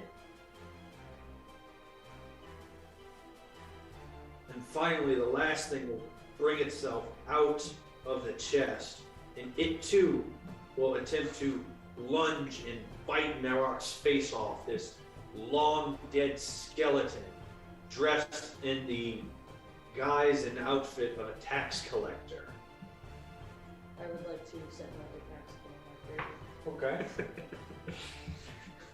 Fine. I'd like to take an attack against the tax collector just for the hell of it. Oh gosh, 13. That misses too. 13. It slams into the ground right next to it. These crates are really screwing up your aim as you break open another crate. I'm so tired of these dice. That's every single dice so far. So this beastly skeleton with lumps of flesh hanging off of mostly bone rolls to attack Narok and has a 23 to hit. I think it actually hits. Yeah, it hits. So it's going to launch itself, and it bites you on the cheek, tearing flesh and doing 7 points of piercing damage, cut in half to 3 because of rage. Mm-hmm. And with that, we're back at Mr. Barlow. All right. Mr. Barlow's going to see this pointy-handed creature in front of him. And will The mark... skeleton also does not have any hands. I figure we're fighting the hands. And I am going to mark him as my favored foe. This one, right? Yeah, this guy. Okay. Well, so I think I have a favorite foe button. We'll use Hunter's Mark because it's basically the same thing. Yep. And You have advantage on your first swing thanks to the pseudo drive.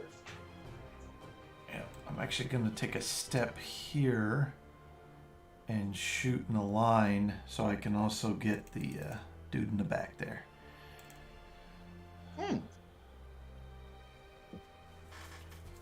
So roll to hit skeleton boy at advantage. That is a natural 20, sir. That is a critical hit. Go ahead and maximize your first dice. So that's 4 for the favorite foe.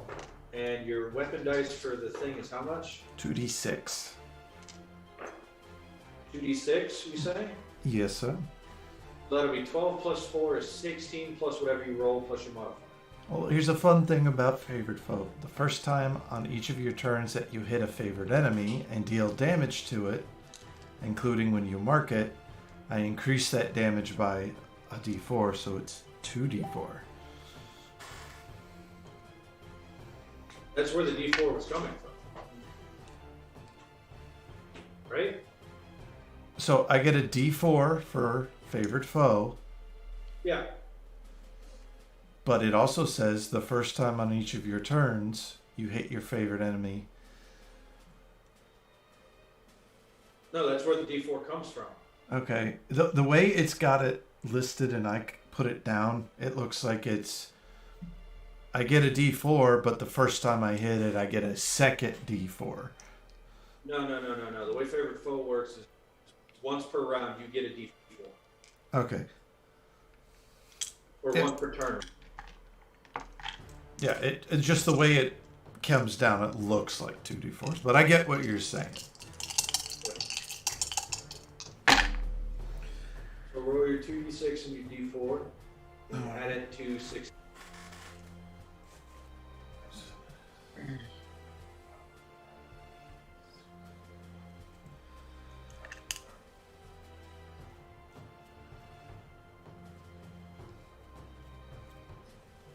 That'll be 27 piercing damage. 27 piercing damage. This thing looked pretty hardy, but now it looks like it's hanging on by a little bit.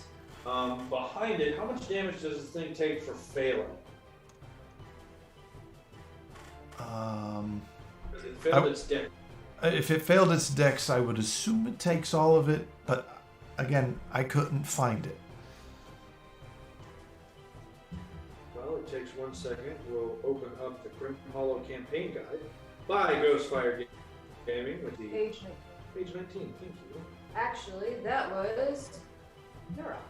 He sent that earlier. Ah, He wonderful. said page 19 of the campaign guide. And things with the scatter property. Scatter weapons are capable of devastating blah blah blah blah.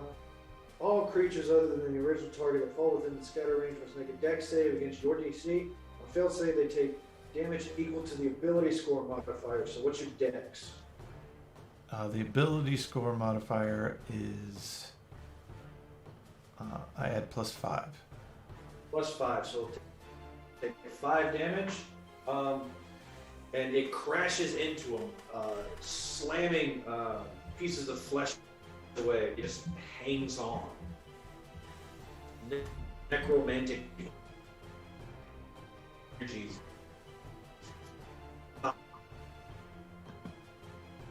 Magic. Keep it moving. Okay. And then I'll finish my turn with moving here. All right. Perfect. Number 21 just got slammed into with that stuff. It's going to move up and around and attempt to attack James Barlow, provoking from Narok if you choose. No, I have something else going on. All right. I would like to sentinel whenever you're done. Do you have any left? I have one. Okay. You may sentinel. This thing runs up and swings at you, connecting with another. This time it balls its fist up and it punches you straight in the jaw and does 5 points of bludgeoning damage. What'd you get? Nat 1. I hate all dice. Oh no, that's a consequence. I know. Oh, I remember the consequence table. Okay, so you roll a nat 1 and you first you take a notch. Yeah. Tink.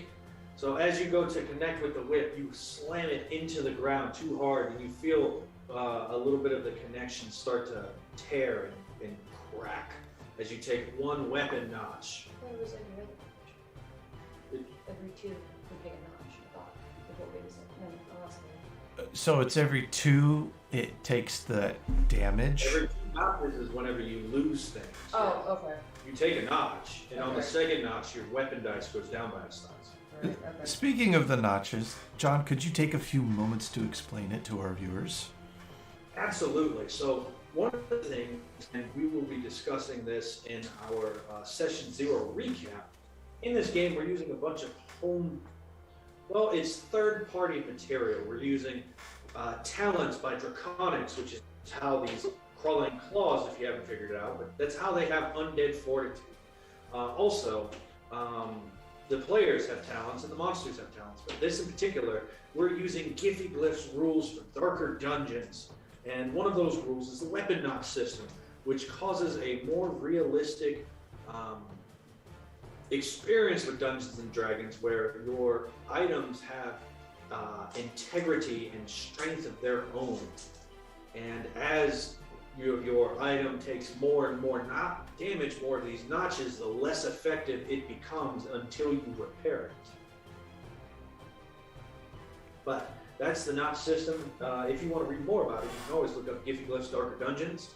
I believe Notches is chapter 20-ish. Let's see. I've got it written down right here. Notches is chapter 9. And the change that we made to the notch system is I made it a little more forgiving than it's written. Every other notch is whenever you receive your negative abilities to the item instead of every notch. That was a compromise. But you take a notch. Yep. Anything else? No, what's the consequence? You take a notch. I thought there was the consequence as well as. That's your consequences. You take Okay. a notch. And moving forward, that brings us to Narok. I am going to use my action to transform. Oh, Mmm. so you want to unleash the beast inside of you. I do. My wrath axe is stuck into the ceiling of the cave right now. I let it go and I just let the rage that's already going embrace even more, and I start growing white fur. For the first time, you see Narok start to unleash this otherworldly howl as he starts to bulk, and muscles twist and push, and bones sound like they snap as he turns. Monster Hunter James Barlow and Lizette Barlow, your companion, has turned into a werebear. He has unleashed the lycanthropic curse within him. Make a wisdom saving throw, Narok.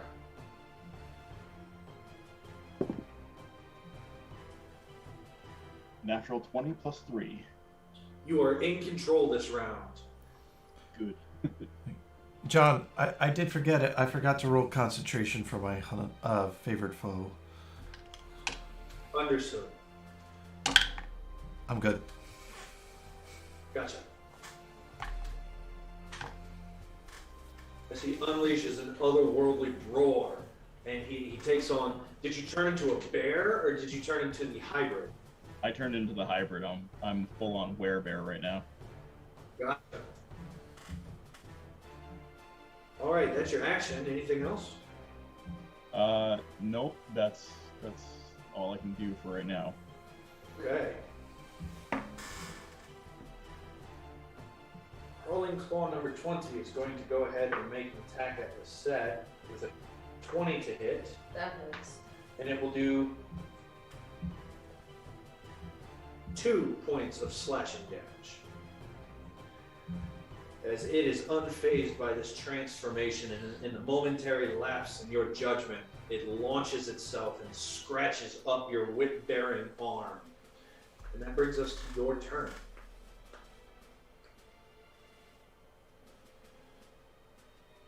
I'm gonna try my darndest to hit it this time. Okay. Because, dear gods, I better hit something this combat with all the attacks I've made. By the Seraph's beard. Something better happen. I think that actually might hit for once. 22. 22 will connect. Who are you aiming at? The one next to me, because the other one next So to not me the is... werebear. Gotcha. No. I don't know. I've given up on regular dice because they can all go to the 9 plus. That is 8 damage. 8 points of damage. Wow. You slam into this thing and you cut it to pieces. It falls dead. And I will use my bonus action to fuel my reactions won't fuel a reaction for this turn. Okay. Because I didn't declare it last time. So you fuel your Sentinel Revisited. Yes. Okay. Gavin. Okay. More things popped out of the chest. Turned into a monster. A bloodthirsty monster. Well, this is not what I expected to find in this cave.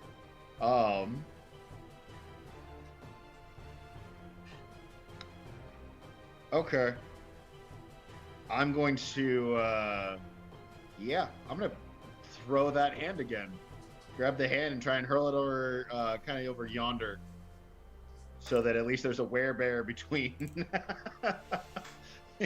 between us and the hand. Okay. So that's an athletics check, correct? Go ahead and roll me an athletics check. All right. That is a 17 as a reaction. Just to boost that up a little more. As a reaction, I'm going to use my physical specimen ability and add another 5 onto that. So that's a 22 altogether to hurl that hand into that far back corner. Roll me a sleight of hand check. I'm not good at these. Ooh. 19. 19. You reach out for this thing. It's a good thing you use that because it was going to escape. It jumps out over your hand, and as it does, a fleshy tentacle launches forward and wraps it up, bringing it into your hand. James, you're a little too distracted to fully see that something weird just happened, but you don't quite make it out. He grabs the hand and he launches it across the room. All right. Back into the pile of whiskey. And then, because I see Edward's also having a hard time, bonus action, I'm going to send Fenris over here and give Edward the help action. Fenris flies over there to try and help where this thing is just like fighting against Edward, trying to go for the throat. All right, and that will end turn. So, I am just going to try and shove the shield up underneath it as it's like grabbing a hold of my collarbone, and using my telekinetic feat, I'm going to, as an action, cast Mage Hand without any components, and it's invisible. and I need the crawling claw to make a strength saving throw or be pulled back away from me. That's a 12. 12 fails, as I am going to send it to right there. You do that, and as you do, you winch your eyes and focus this power from within you, and it gets launched 5 feet back, lands on its ground, turns towards the large bear creature, and then turns back to you. Anything else? I didn't sign up for this! 5, 10, 15, 20, 25, 30, 35, 40. Jeez.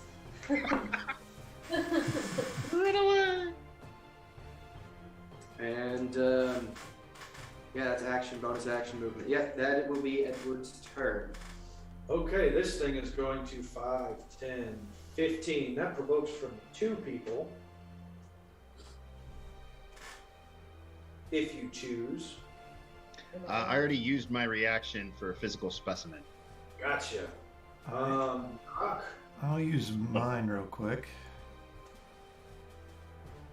He actually didn't provoke from you yet. Oh yeah, you moved him back. You provoked from me though. Yep. Do you choose? I am gonna take a claw attack at him. Go ahead and make your attack roll at disadvantage.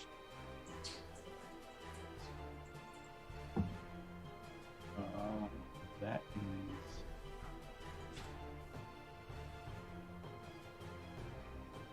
is 17 to hit. 17 absolutely hits. Roll your damage.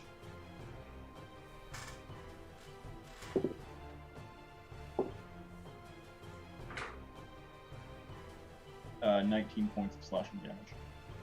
This thing scampers across the ground. Everywhere you look back as this thing launches up, and as it does, the bear just slams it into the ground and is left as a mushy paste. Two digital bones sort of quiver and try to pull in your direction before it ceases. You kill it. Nice. James Barlow, this large lycanthrope has just swung out and almost hit you and your sister. Yep. That brings us to this thing. It's going to attempt to jump and bite the face of the werebear. What do you have?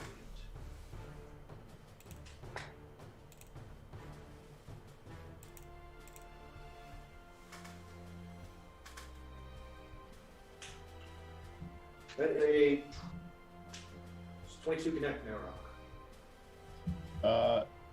Am I using the werebear AC? Or my AC? It's there's no difference. You're a barbarian. Okay.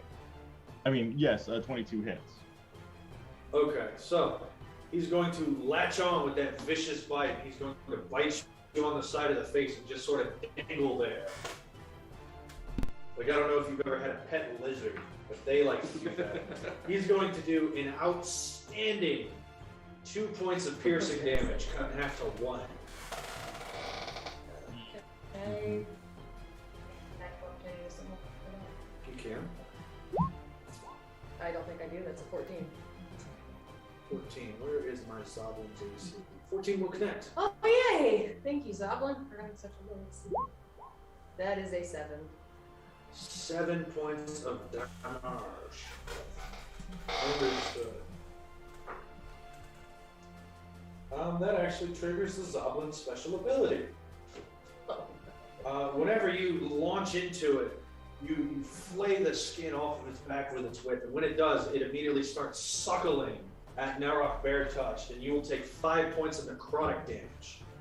Ooh. I will? Narok will, yes. Oh, wow. It is considered to be grappling you. Did you have to use the word suckling? Yes. Hey, It just got weird there. horror stories can get weird too.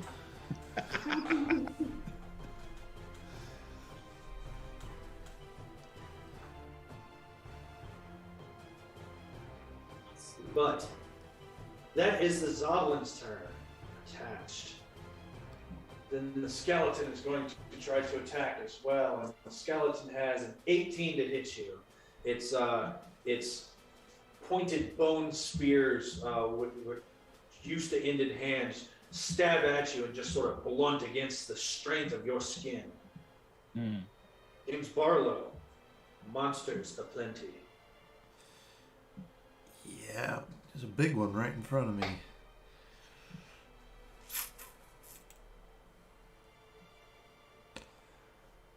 Well, why don't we go ahead and it's time for our 10-minute break, isn't it? Yeah, it is. It is. Right, guys. We're going to go ahead and we're going to meet back up here in 10 minutes at the 21-minute mark of the hour. So I hope you guys are having fun. I told you it was monsters you never faced. Yeah. A Zoblin? A Zoblin. It's a thing. No, I know it's a thing. It's exactly what it sounds like too. These little things are nasty. You said it's not goblins, and I went, okay, that's interesting. We're at level 1, we're not fighting goblins. It's a Zoblin. It's a zombie goblin. It is. That was actually my little joke, but it's crawling claws, guys. Cool. I like crawling.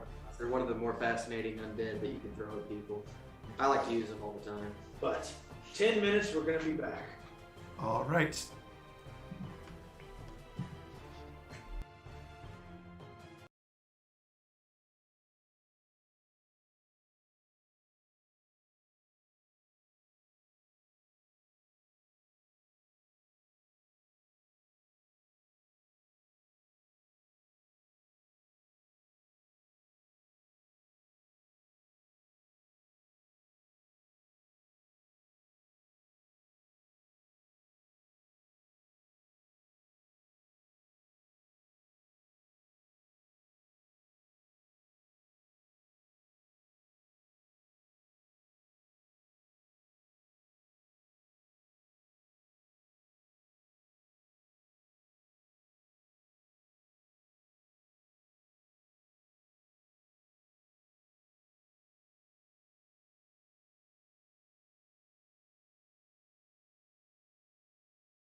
right, everybody, Dark Watchers and player characters, welcome back to Pact Tactics, where our players have found themselves in a dark and creepy cave, surrounded by dark and creepy things trying to kill them. James Barlow, it is your turn. Hold on, let me get the Roll20 back up for everybody. There we go. My turn. All right, so James needs to make a decision here, and he's going to dig into one of his talents that he was given, or feats, I should say. He is going to need to make a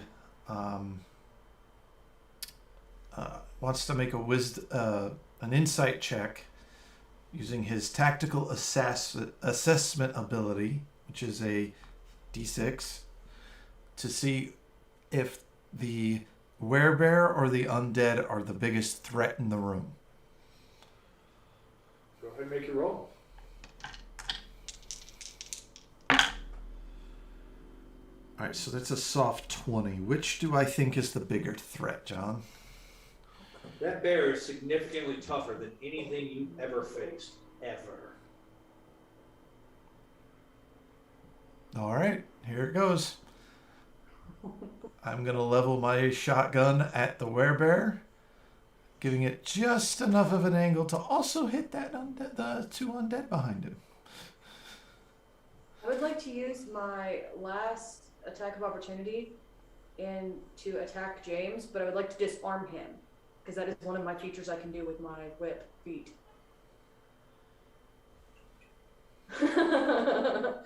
Okay, so per the disarming rules, I need you to roll an attack roll. He has to. If I hit, he makes a strength save. Oh, yeah, because whips are specifically for this. Right, because it's Scourge Master feat. Okay, well, roll your attack roll against your brother. He's trying to hurt a party member.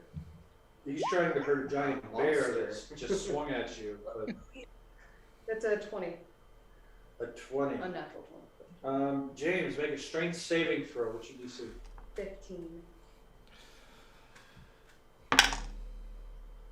That is a grand total of 9. 9. So you level your shotgun, you take your shot at the bear, and as soon as you do, your sister grabs the whip, uses her whip, snatches your gun from you. But you do get to make your attack at Narok first.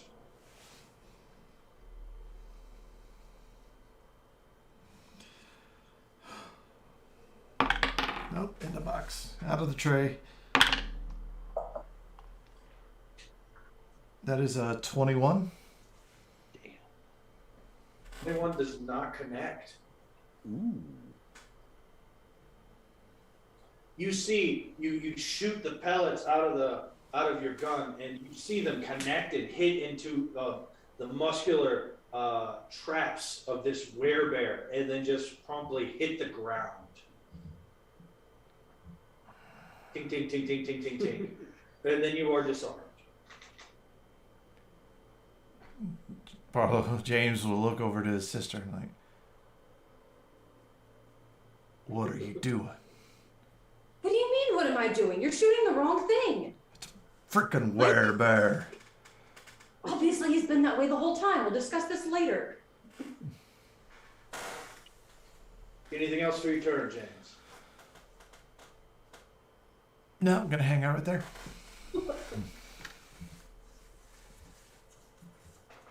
This one right here is going to run up. It's going to attempt to scratch out Gavin. This desperate fight for life between him and this claw he keeps throwing in a puddle.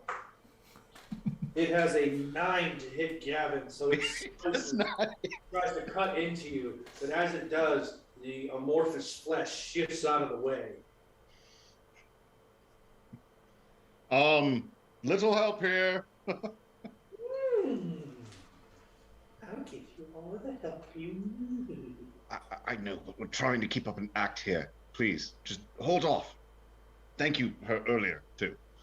But that is 21's turn, and that brings us back to Narok. Make a wisdom saving throw, please.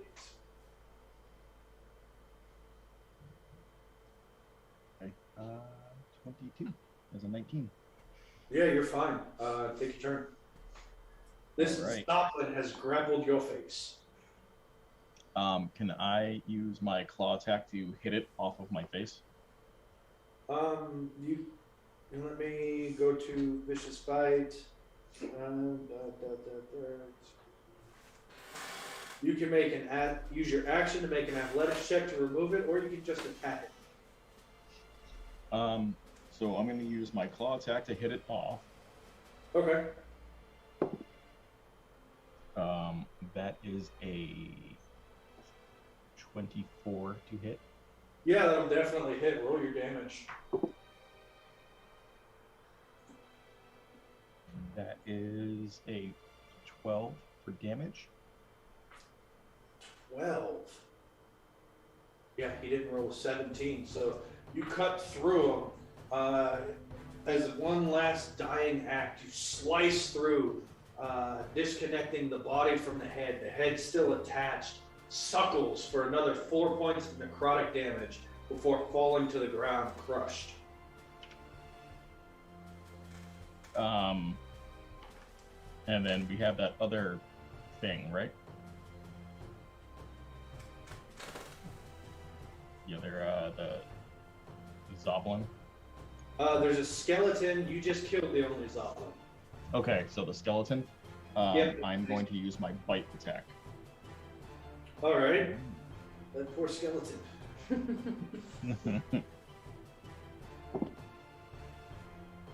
That is a 25. Yeah.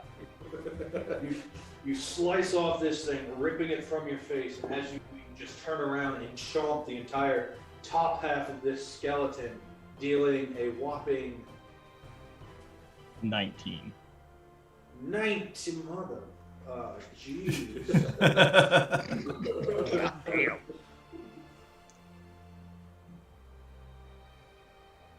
Dealing a whopping 9 points of damage to this skeleton, as being that most of its body's gone, it doesn't take quite as much damage from this as you think it should, but still a huge chunk of it is missing. Its entire right half of its rib cage in your mouth. I'm gonna need a placard afterwards. I believe that causes you to regain a few hit. Is that it? No, I don't think so. That brings us to Lizette. I'm going to try and attack that one. What do you do with the gun that's tangled up in your rib? Switch it to my other hand? Like just like hold on to it? Or just drop it at my feet? What do you do? Well, what kind of action would it be just to hold on to it? An item interaction to hold on to the gun? I interaction to grab it from my whip then. Okay. And then I'm going to try to attack that one. So you bring the whip, yanking it towards you, grab the gun, spinning it above your head and coming down hard onto the No, Undead. probably not. It's a 9. undead head in front of you, and tink, slamming into the ground next to it as it almost simultaneously launches to grab Gavin's face. And I'm going to use bonus action again to convert it to another opportunity attack. Understood. Edward Colai, your passive perception currently is a 9, correct? 14 minus 5? Yes. Actually, yes. Understood. Negative. Well, yeah, it's Disadvantage active. or combat. Okay. Plus, he's not very perceptive. Oh God. All right. I will face the hand head on, and I will smack it with my quarterstaff. Okay. Have at thee. That? Are you kidding? Oh no! I rolled a 7. A 7? Might have to get Yeah. a bit- That is a miss with a consequence. It's not a nat 1, but you will roll on the consequence table. So go ahead and roll me a d10. Right. I feel good about you. That is a weird symbol. 9. 9.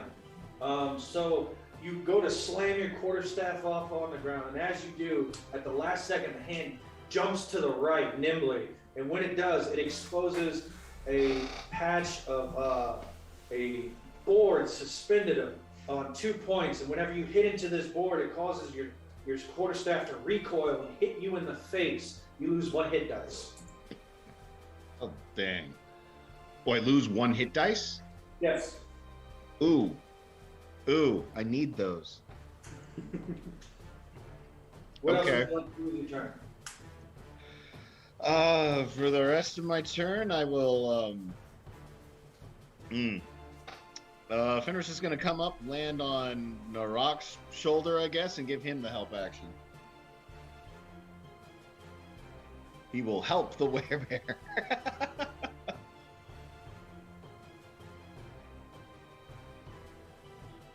Narok, this tasty morsel has landed on your shoulder, but you managed to hold on to your humanity. You remember him, you fed him. Where'd he go? Did you move him? You must have moved him under Narok. Yeah, he's in I- range. He's in the bottom right corner of him, right here. Under the beard. Under the beard. He's hiding under the beard. Beautiful. All right, right that here. brings Mr. Coli. So, I realized that I forgot to put out my mage hand earlier, even though it is invisible. So there it is. It's in that square. Yep.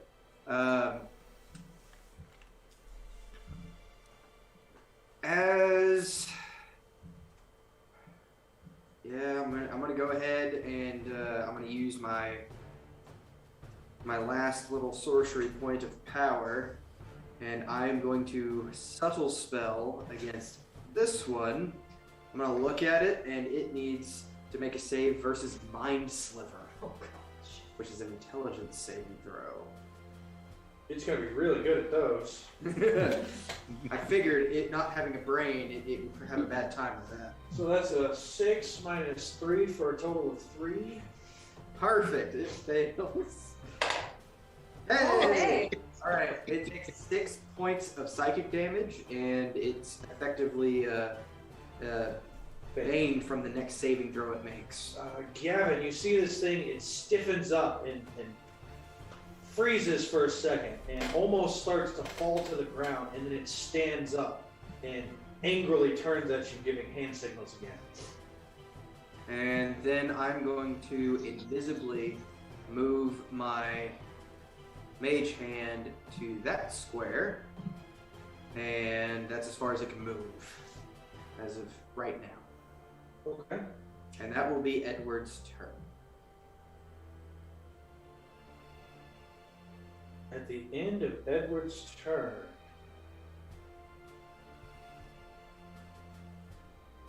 you see this purple wall of vegetation on this side lunge out at you Oh God. as it makes 1d4 rotting touch attacks. Oh no! Oh God. 4. Oh Oh no! gosh. That is a 7. Miss. A 7. Miss. A 14. Thank God for the shield.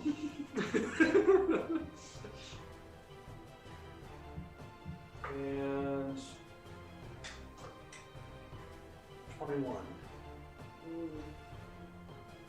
Yeah, no, I can't shenanigan my way out of that. The last one hits. That was cocked.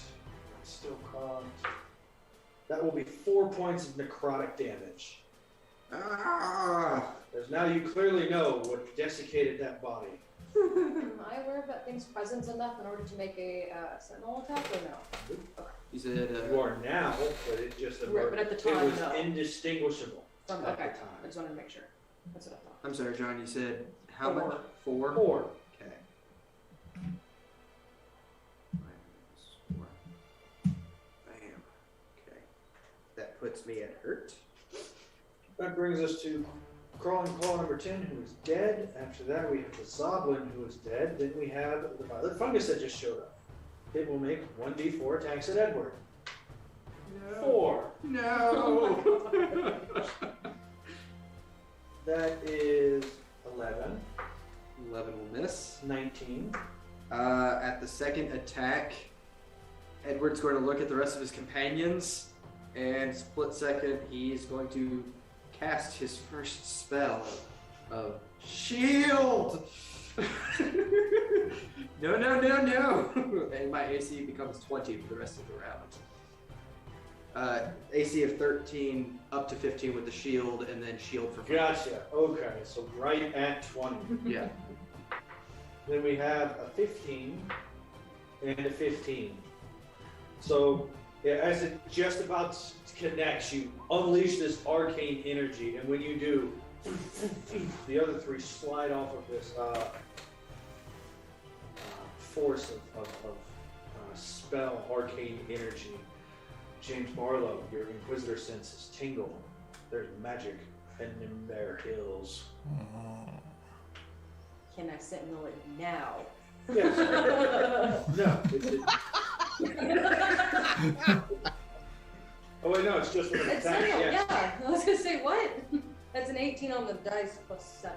It has an AC of 5. Yay! I can't miss these things. It's a plant. I can hit plants really well. That's 10. Then it's going to move 5 feet closer to Edward because it can. That's 10. Oh no. 10. Slashing. Understood. As you slam into it, it starts shrieking.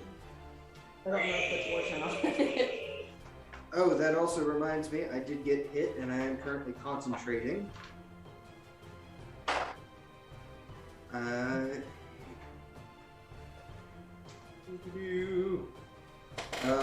believe my hand goes. No, I saved by 1. Saved by 1.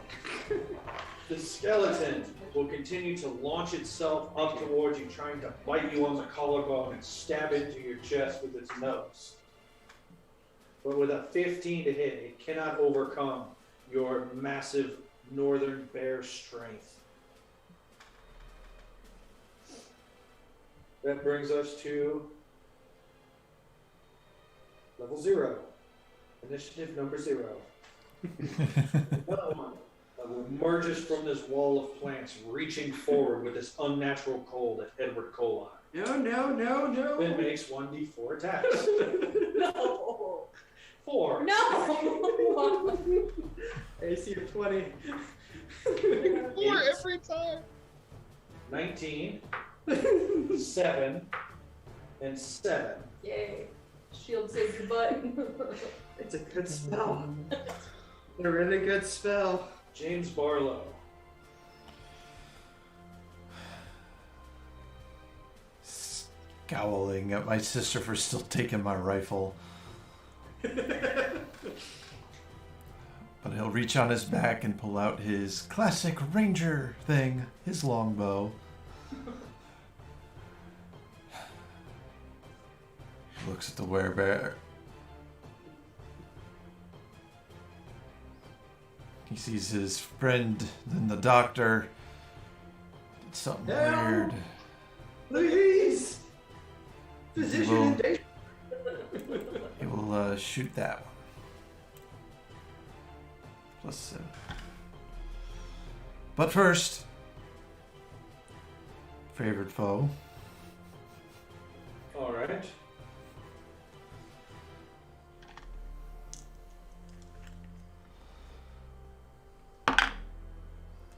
That is a 11 to hit it. 11 will hit.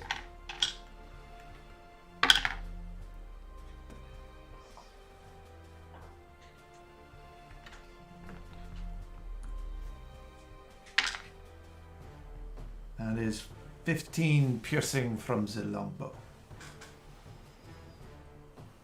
Understood. You slam into it with the longbow, and pieces of black ooze go flying out of it. As the black ooze connects with the cave walls, you hear an acrid, sizzling sound.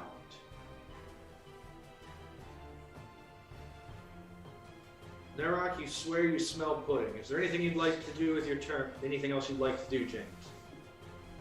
Wait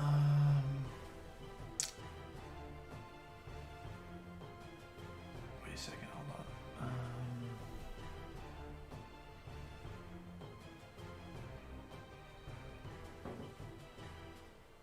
I will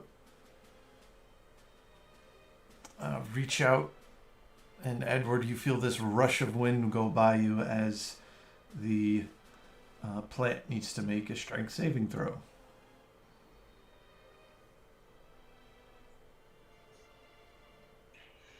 That's a 5 on the dice, minus 4 for a total of 1. It is pushed 5 feet away from him.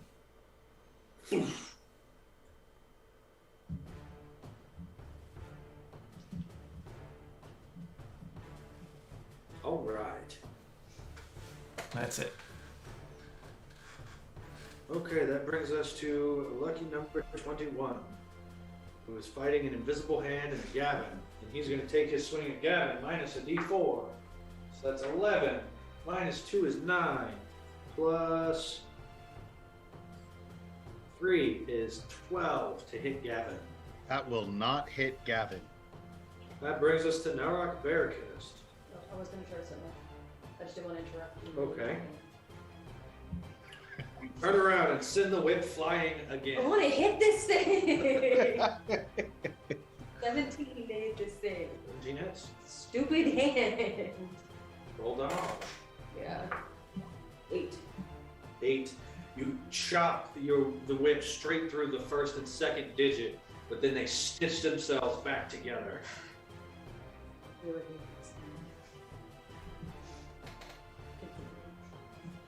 Narok. I need you to make a saving throw. Yep.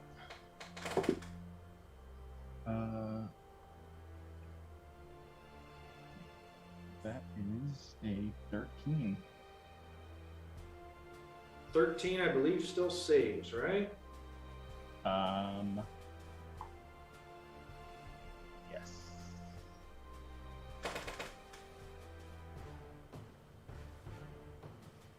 Okay, what would you like to do with your turn? I think it just saves. Yeah, it's the third round. It just saves. Yeah. I'm going to claw the skeleton I just bit Okay. with a 21 to hit. 21 will hit.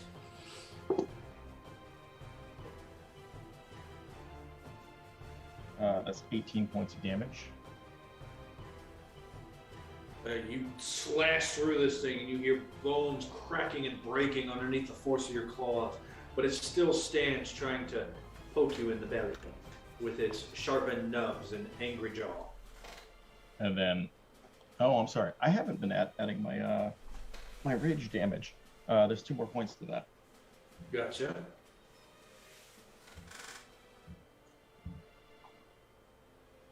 And then I'm going to go down for my bite.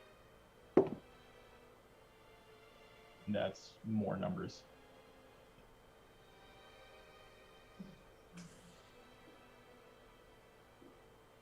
So,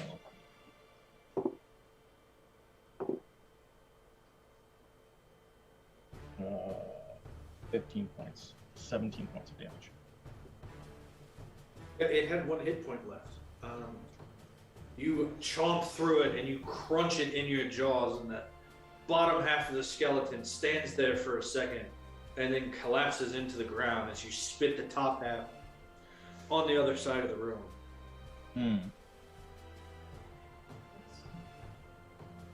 All right.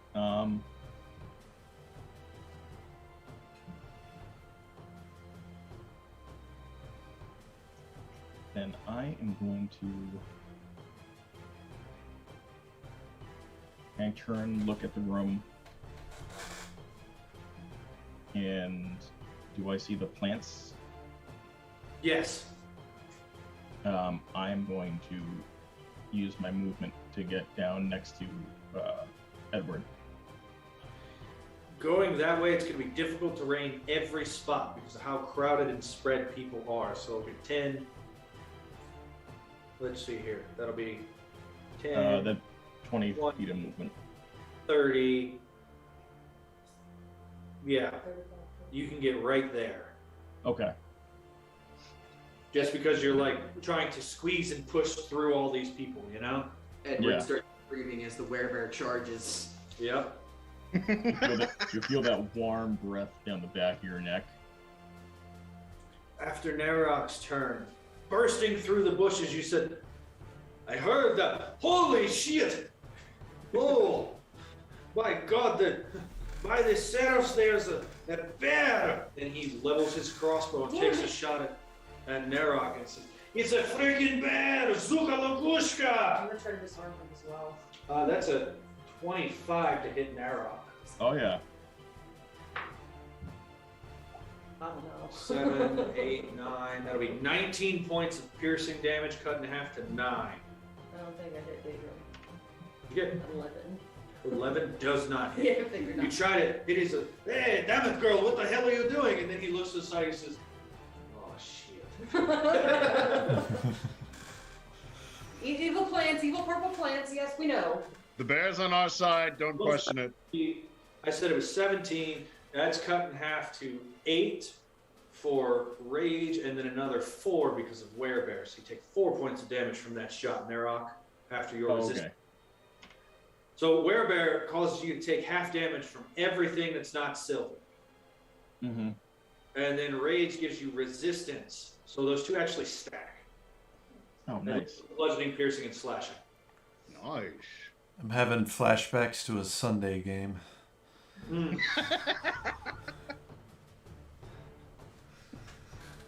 I don't remember what. But, Lizette. Oh, nobody, right? He's like, I don't know what. I was the DM, but I have no idea what you guys are talking about. Curtis, I couldn't say. They are completely different. Lizette. I'm gonna try to attack the purple plant. The You- one to the left. Okay. You tried to attack the purple plant. Trying my best. Unnatural 20. Unnatural 20 will not miss. That is a 8 damage. 8 points of damage. And then I'm marking it because I can do that. Based on the DMG. And it's You not- are marking your target. And also to Daedra, bears on our side, purple plants are evil. You know the thing's flanking you. Just listen to the elf. There we go. Marked. I have a button for that. See a little red check? Yeah. No. But it's covered in the map, by the way. All right. Anything else? That's it. Bonus action, feel my reaction. That's it. Okay, that brings us to 14, where the wall starts wriggling more, and it's going to make 1d4 attacks at Daerden. No. 3, 1, 16, 2, 12, 3, 20. 2 of those will connect. 7 and 2. He will take 9 points of necrotic damage as this thing starts sucking the very life out of him. Is that thing visible to me or no? No, it was Okay. indistinguishable when it made these attacks. Okay, I was gonna say it's also on the other side, and there's like a wall of darkness, so I didn't know if it was on the other side of the vines or not. Oh, that's right. It did put the wall back for you guys. I didn't know if It the is vines. I right didn't see it. there. Okay. It was in his spot. You just couldn't see it because of his token. Okay. But that brings us to Gavin. Okay. A lot happened since my last turn. So, let me double check something real quick. Does that do a thing? No, that does do a thing. Okay. Is there a spot in this room where I could be concealed from James but still have line of sight on the fungi?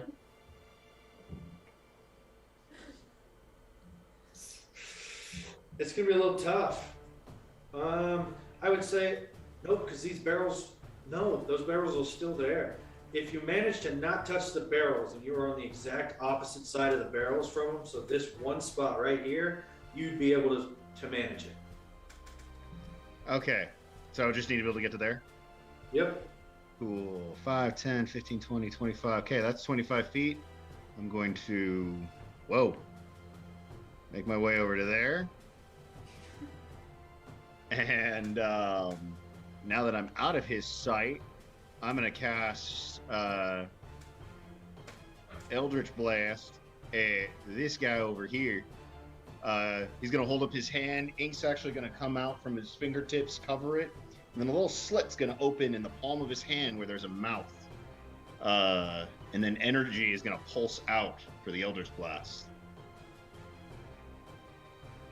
All right, roll to hit. That is unnatural 20 to hit. They have an armor class of 5. Huzzah. Yeah, I just need to not roll a 1. 7 points of force damage. And I'm sorry, which one of them were you going for? The lowest guy here. Gotcha. 7 points of force damage to him. As he gets attacked and starts shrieking and the entire wall starts to shake. And Fenris, for my bonus action, is going to come over to Lizette, and he's going to give her the help action, so you have advantage on your next d20 roll. Yay! I need to buy a familiar.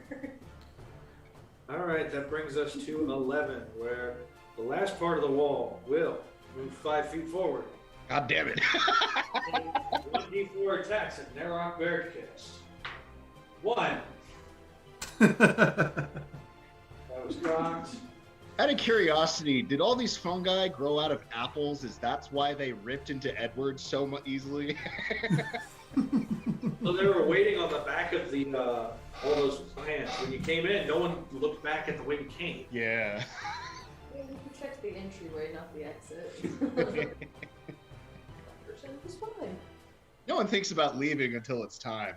To be fair, I didn't say it was fine. I just moved them aside. I said they weren't poisonous. Enough for us. With the Zoom chat, Douglas. Yep. So that brings us to, it has a 9 to hit Narok. That's not going to happen. Mr. Coli. Darden is strongly saying, "Hide behind me. I will protect you, Doc." He's like grabbing you by the head to push you out of the way. Edward is going to just scream, and he's going to go 5, 10, and then using my special ability, because I don't believe a word of it yet. That's going to be 4 attacks of opportunity. Well, I'm as half movement. I am moving without opportunity attacks thanks to my mark of passage. Ah, Nice. so Orien's Grace. Yes. You use Orien's Grace to avoid 4 attacks of opportunity. 15 and 20.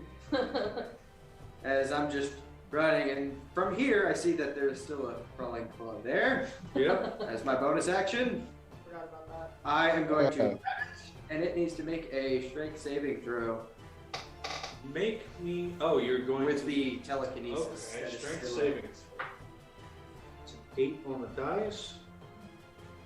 Plus 1 for a 9. That will fail, and it gets hurled directly back into this wall. No! As I'm running. Not attacking it, we're just like, just get out of the way. I'm scrambling. I'm doing the whole cartoonish thing, falling half over, almost on all fours, but not quite. Just running.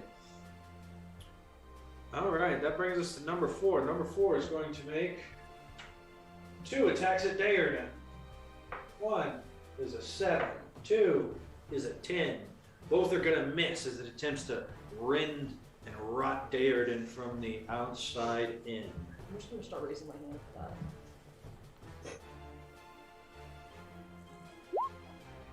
that. 21. 21 will hit. You take that with advantage?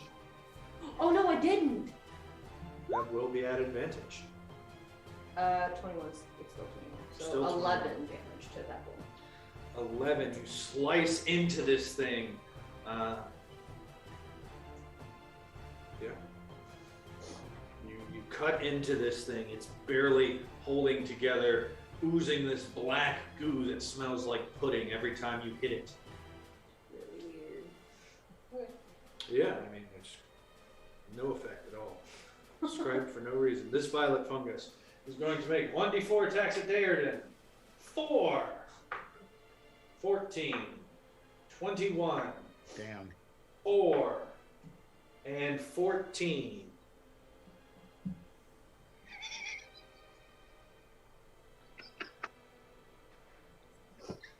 So that'll be 3 hits on Daerden.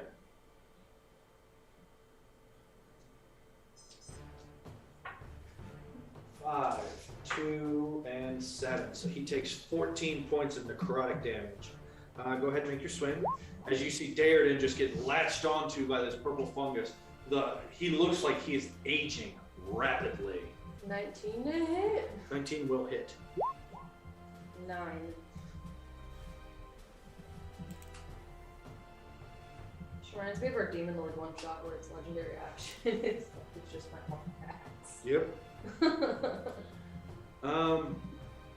But Daerden looks near death. James Barlow.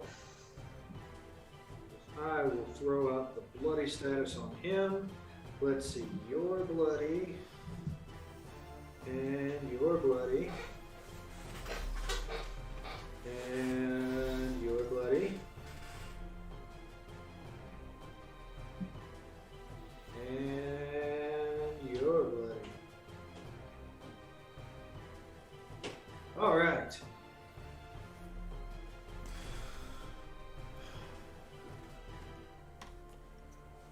Feeling a little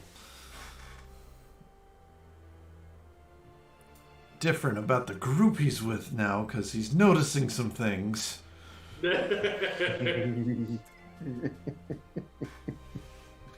doesn't like that three of the two people he's worried about at the moment are in line with him, so he's just gonna take a step back.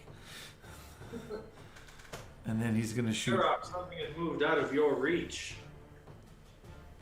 Do you choose to take an attack of opportunity?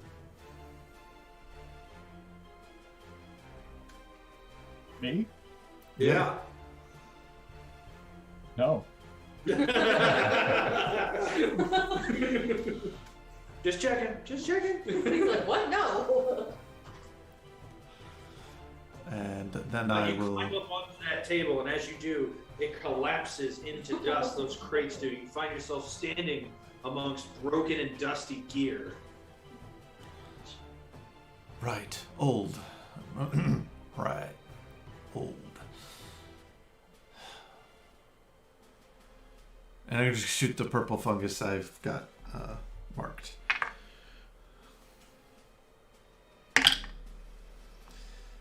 It's 16. 16 will connect. That will be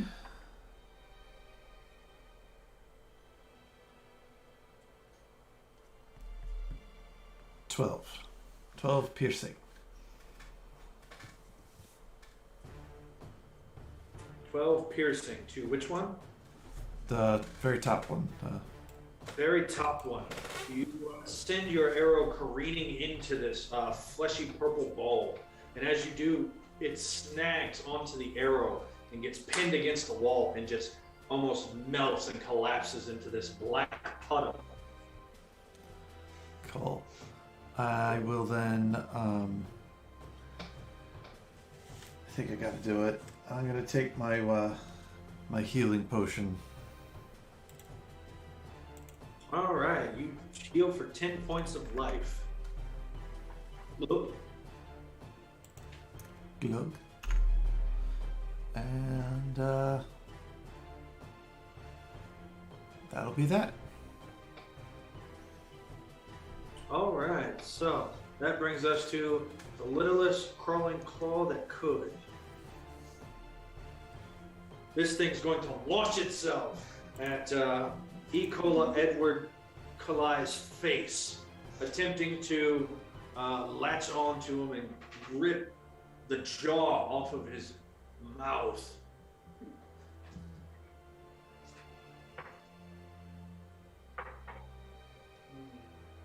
But as it does, it slams, it misses, continues traveling, slams into the barrel, and impales itself on a shard of metal and dies. Edward continues to scream. From the impaled hand, you see it just sort of reaching out towards you slowly.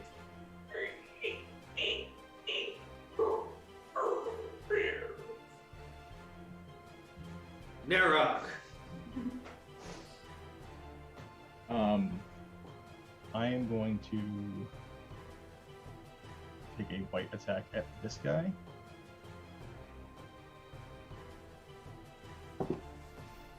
That is a natural 20. You hit. So that's 20 plus 8 plus your roll. 20 plus 8 plus my roll. Yep. Okay. Your bite's 2d10, right? Yes. So that's 20. Your modifier is a 6. You got 2 for rage damage, so that's 28. Yep. You roll. Okay.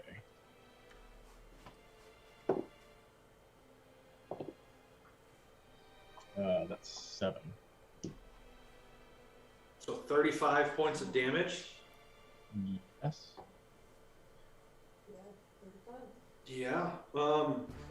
So you reach out and chomp into these things because werebears are stupid strong. I also need you to make a wisdom saving throw at the beginning of your turn. Yep. That is a 19. 19. But you rend this thing into pieces. It burns you, and as it does, you'll take 7 points of necrotic damage, cut in half to 3, because you bit it specifically. But it nets out of your teeth and mouth and onto the ground. It went from full health to dead. Good. It shrieks like a little girl.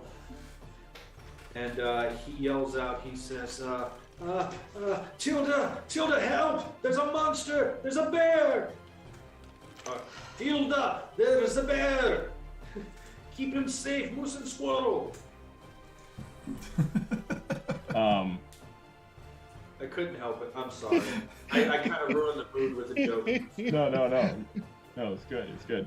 My second attack, I'm just out of reach of the one that's right here. But as I make my claw attack, it looks like my shadow extends out and connects. All right. And that is a unnatural 20. Unnatural 20 will hit. So you reach out, you launch in a claw, and as you do, you focus that dark gift within you.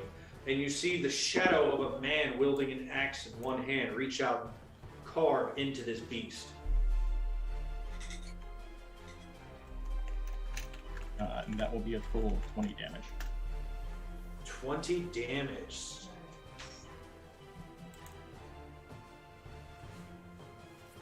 Anything else? That'll do it. All right. Let's see.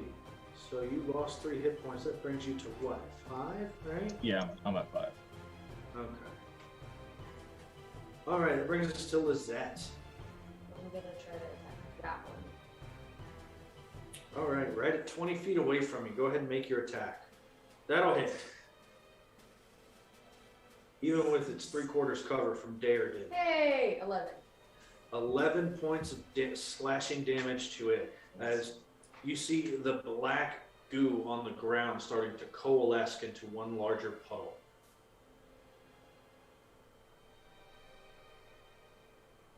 All right. It's also marked. It's marked. Okay. Why? I don't know. It's a Dark Souls boss. There's a phase 2. About that puddle. That brings us to its turn. It is going to move. Its movement 5 feet forward and make 1d4 attacks at Daredevil. 2 attacks at Daredevil. Natural 20. Ooh. Damn it.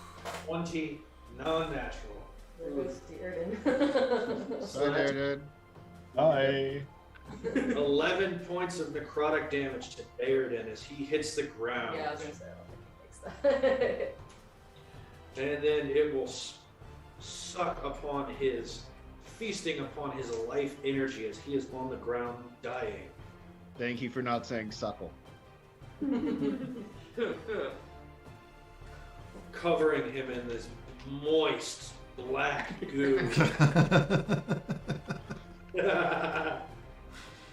Why? And they have advantage against it because it's marked, right? Yes, you have advantage on it because it's marked per the Dungeon Master's Guide. I don't know how good that is though. That's a 16. It has an armor class of 5. Oh yeah, okay, that's right. It's a plant. That is 8. It's a stupid plant. It's a scary plant, Oh, Joe. well, that is a stupid. It's a plant. stupid, scary plant. We are in agreement. 8 points of slashing as you cut into this thing, and more of that black goo spreads. I should be really worried about this. That is its turn. Gavin. Well, frick. Arlo crash through these boxes, and as he takes a shot and then looks over at you. I'm going to. Okay. Frick. Okay, Daredun's gonna die if I don't do nothing. So. Yeah. Okay, I'm gonna move up. Am I able to give Deirdre a potion? Yeah. Yeah, I'm gonna give him. Oh no, wait! I grabbed a healer's kit. That'll just stabilize him. I want him to get out of the way. I'm gonna give him a healing potion. All right. So he recovers 10. Yes, he does. Um, I'm still working on what his lingering injury is going to be. okay. So that's action, bonus action. Mm.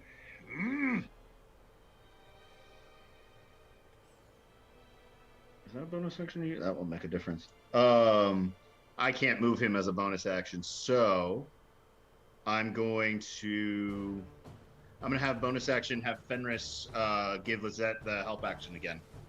Because she can do stuff with the whips. Do me a favor, Mason. Roll a d10. I appreciate Fenris' help. That is 5. 5. It's fine.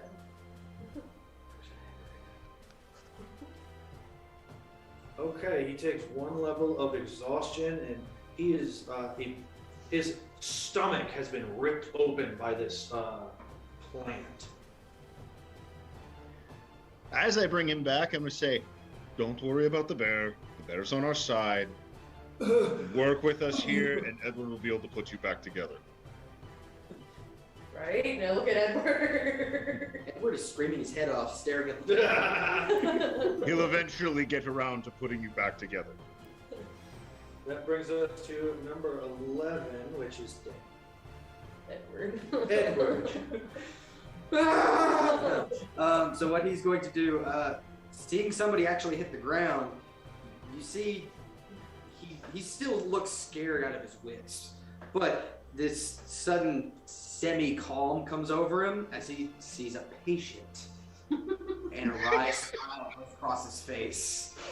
And, oh wait, here we go. You're gonna run towards the raging werebear?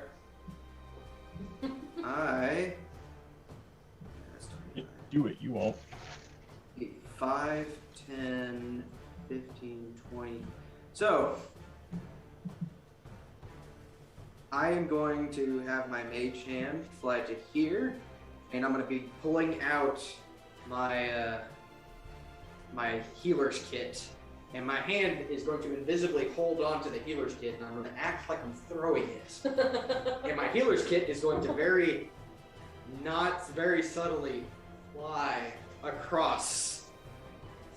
So it looks like you're And as an action, as per the spell, I'm going to manipulate the hand to use the healer's kit to try and give him a d4 of healing as per the medic feat. Is it a d4? I thought it was different. It's a D4 if I'm just trying to heal them. If I am bringing them up from 0, I get to add my modifier to it. Are you talking about from the healer feat or the medic feat? The medic feat specifically. One second, I have it. That's during a short rest. Oh, that one's The healer feat It's a is an D6. action. That's a D6 plus 4. Ah, that's the one. D6 plus 4 plus however many number of hit die they have. When you take the talent does stuff too. The talent. I get to add my intelligence modifier to it. Well, it's not the intelligence modifier. No, that's the Sawbones talent from my advanced background. But that is only available during a short rest. Mhm. So I'm going to use my action to manipulate the hand to try and use the healer's kit on him to help him a little bit. Okay. Let's see. He has as a scout, he has 3 hit dice. Cool. And So 3 plus the D6. the D6 plus 2, I think. So that's 2 plus 2 is 4. So he gets 4 healing.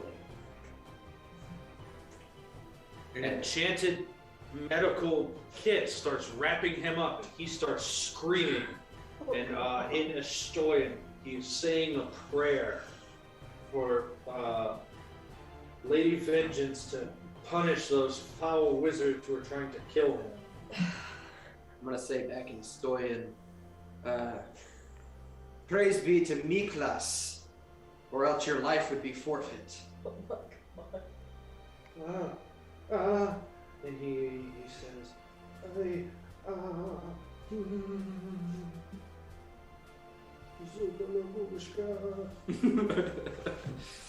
Get your head in the game. There's still fungi. And then, as part of my movement, let's see, all of these boxes on this pile were smashed, right?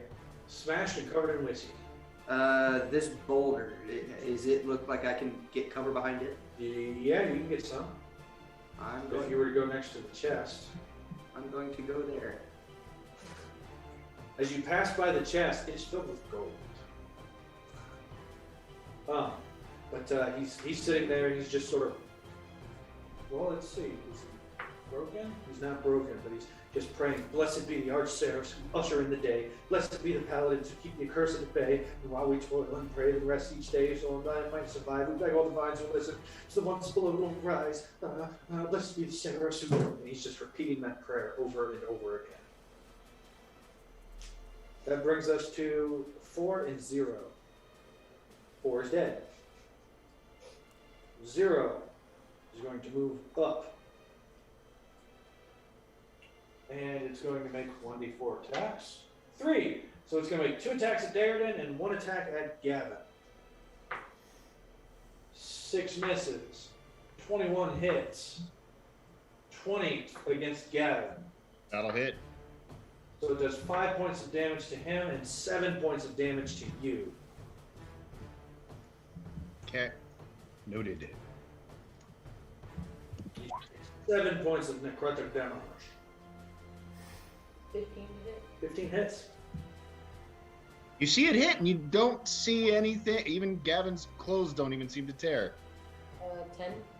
10 points of damage. You guys keep acting weird, you're gonna give my brother an aneurysm. Speaking of your brother. Physically having an aneurysm. What happened? Did your computer die? This computer just turned left off. the Zoom. Ooh, Oh, we had no.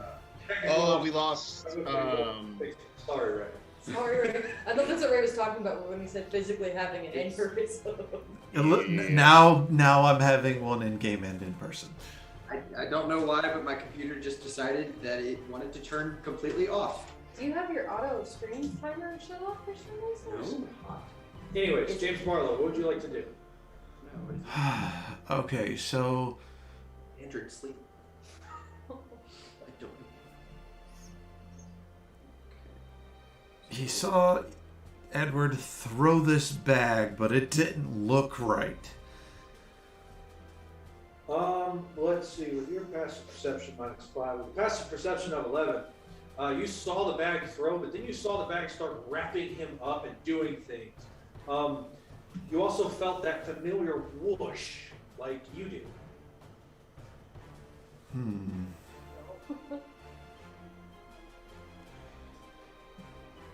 Yeah. Well, if you're gonna disconnect and reconnect, this is the page to do it on.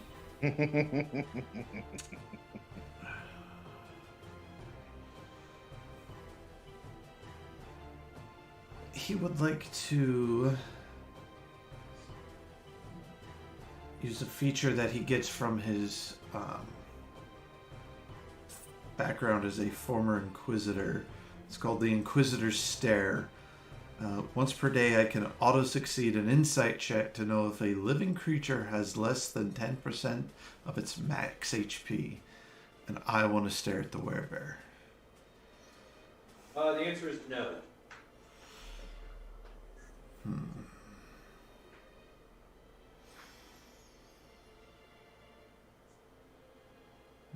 I could talk to Edward about this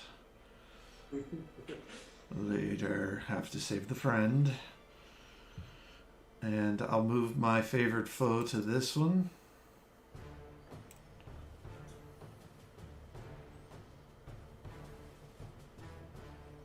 All right. And attack. In attack, you. That is a...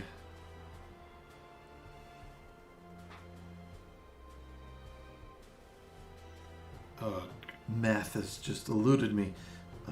More than 5? 23. I wanted to say it. 23 does not miss. Alright, that will be 12 piercing to that one. Are you sure? Uh-huh.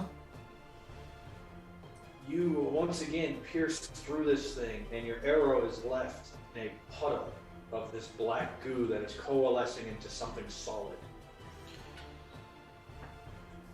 He'll put his bow down, draw his 2 short swords, and move in. Gotcha.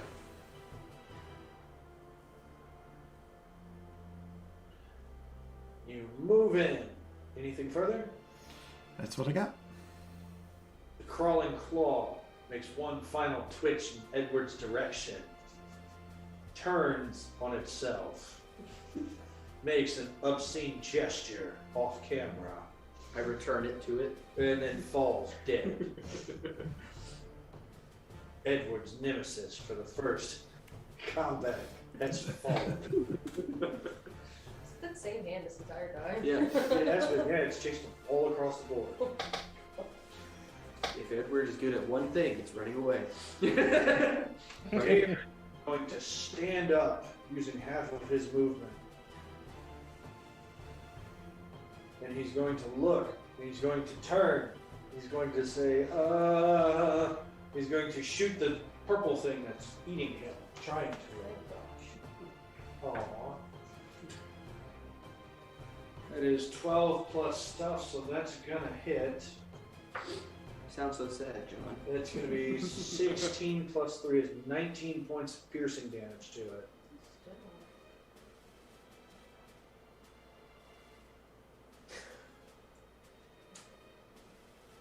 And it also dies in a black, oily puddle.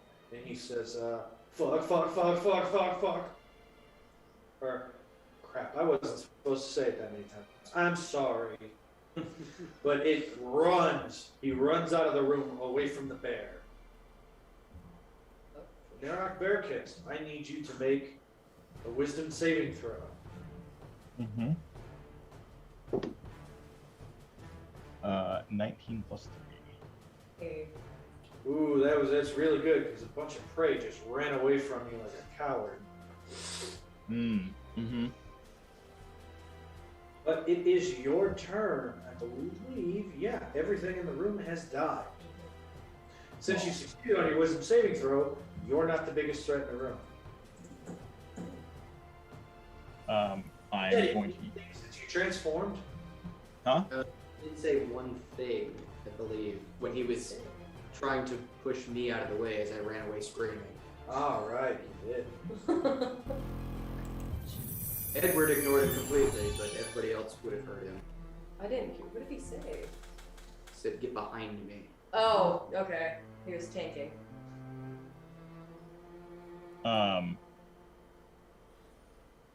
As an action, I am going to transform back into my Goliath self and stop raging.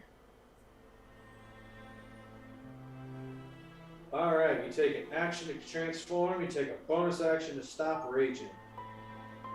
You're left sitting there, physically exhausted, breathing heavy, shoulders heaving up and down, chest on fire. But you all are out of initiative. I'm gonna walk over. Is this goo still trying to coalesce? This ooze is coalescing. This stuff is still coming together. Do you sit and watch it? Edward is Perhaps going to Bring me one of those barrels. No, not the barrels! And Edward is going to grab this torch that's here, I was gonna ask for the doctor. and he's going to be running over, and he's going to take one good look at that and say, "Nope, that's weird," and throw a torch on I'm going to step away. it. He doesn't wait for anybody to do anything. It's as fast as he can get over. Roll a it. dexterity saving throw, Mason. Oh, What is it? A dexterity saving throw. Because Mason's flammable. Yeah. Well, Mason is not. Gavin is. Gavin is- That's a 13, and I can't increase that because I lost a hit die. The resulting flash from this black, it was a ball of oil. This ball of black oil lighting on fire and exploding out sets you on fire. What will you take? There we go. You're going to take...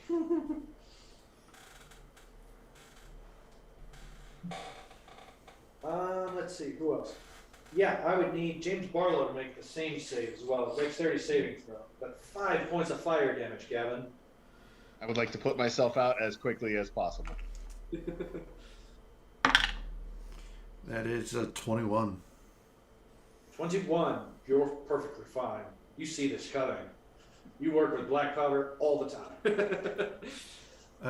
At that, James is going to sheathe his sword, so walk over, pick up his shotgun. This black ball seemed like a solid pile of wet black powder. And so this room is covered in smoke. You can't breathe, it's heavily obscured. I don't know if you know, but a pea-sized granule of black powder makes enough smoke to cover the same area as an adult elephant. And he just destroyed a ball that big. I'm walking out. I'm getting out of there. Oh yeah, right. We should we should get out of here. Oh yeah, right. That's a thing. I got it. Damn it, Edward! Give us time to react next time. And Edward is going to run out of the room as well. And he is going to pick up his healer's kit on his way out as he passes right over it. And he's going to have his hand follow in on his shoulder, just waiting Okay. in case he needs it again. James says, let's go get his shotgun, so he'd be over here. He's going to take a little bit of his water, pour it on his canteen, wrap it around his head, and he's going to go back to that chest. It is filled with money. Yeah, Narok would be going over here to get his axe, and he would offer to help carry the chest out. All right, so the two of you work together to grab this chest and bring it out. Hold on a second. I don't know if he's gonna let him. He did just turn into a bear. When you come up behind me, I'll turn around, level the shotgun in your face. Tell me what the hell you are, or I'll blow you away.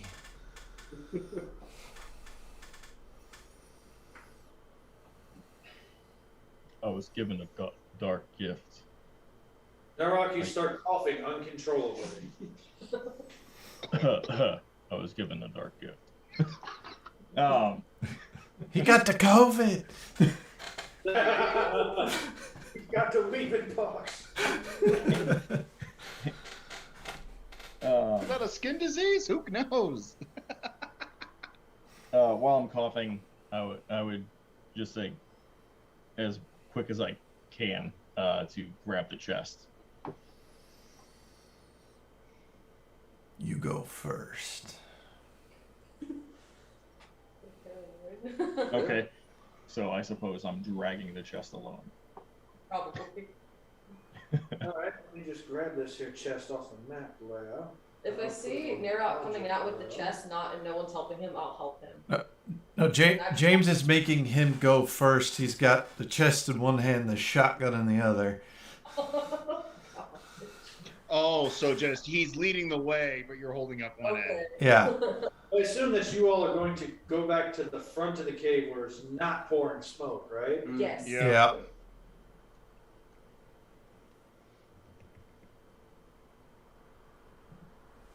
Alright, you all go up there with the chest.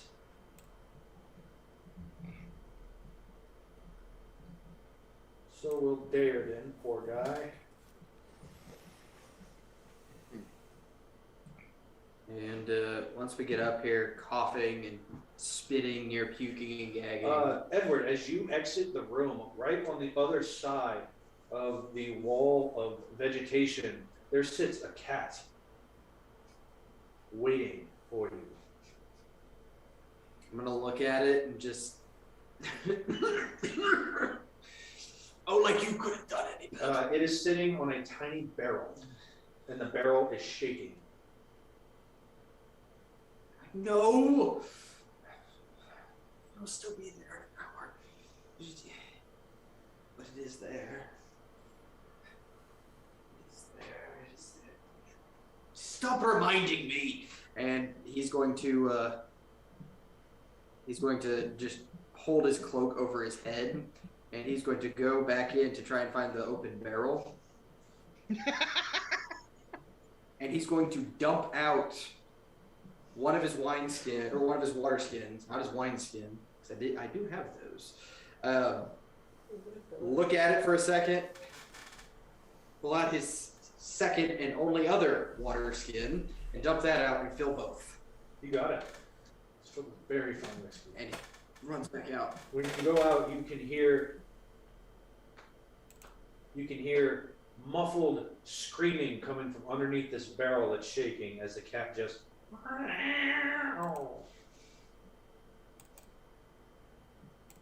I'm going to look up in the air and just sort of think, Pip, what are you? Get me out of here! God, you were picking fights with the stupid cats again, weren't you? You told me to watch. God damn it, Pip, yeah. And I go over to the barrel and I just open it up. There is a very beat up looking raven inside.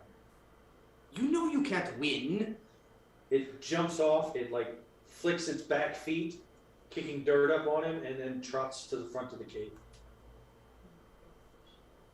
I keep telling you these things. You can't win. They're evil. Little vile darkness riddled, and he starts muttering nonsense for It about turns a minute. towards you. It looks to see all of your companions walking away towards the front of the cave. It opens up a tentacled mouth. Gotcha! Yeah. I take out my nerve And then just jumps back in and looks like a regular cat again. You see him attempting to chase this cat out of the cave with one of his only weapons is a Nurian hook. It is a small little rod with a point on one end for like piercing into things, and then it has a somewhat barbed hook on the other end. Good for tripping people and disarming people, but that's about it. And so he's just chasing a cat around with this thing. Full on flirting. Terrifying, you evil spawn of Satan! Edward, why are you always chasing cats? They're evil little creatures. It like runs up to you, Gavin, and like rubs on your legs and tries to hide behind you. Yes, you be nice right now. Yeah, I know your true face. I've seen it. Edward, it's a cat. Just It's I'll- an I'll- evil piece of. I pick up the cat, kind of cradle it, and then I'll put it outside. All right. Like that would stop it. We'll be walking through the walls next. I've seen it. I've seen these things. And he's going to go and like just sit down, and he's going to start drinking. That's right. That's right. Go, and as I'm walking along, it's like, oh, who's a good kitty? Are you missing your home? Is that it? Oops, your nose. Oh. All right. Well, go on home. Go on. Go on. It wanders 10 feet out of the cave and then turns and sits. It just sort of spins in a circle and lays down on its paws. Well, I suppose if that's where you want to rest. Do we have any extra scraps? Nothing will sate its unsatiable hunger. It's evil, I tell you. Evil. We don't have any scraps, I'm sorry. We'll maybe get you in the morning for breakfast. There, then he sort of stumbles out and collapses next to Tilda, who immediately runs up to him. Oh my God, are you all right? I am fine. I had to save them from all the beasties. It was terrible. I almost died twice. It was horrible, but we all made it out alive. Hey, Doc. I'm gonna stand up after getting a little bit into my newest whiskey skin. I'm gonna say, yes, is it time to practice medicine? And just sort of wobble a little bit over. And I'm gonna head up to him. I'm gonna say, okay, point to where it hurts, as I'm holding out a scalpel. While he's doing this, James and Narok, you've carried this chest out. What would you like to do?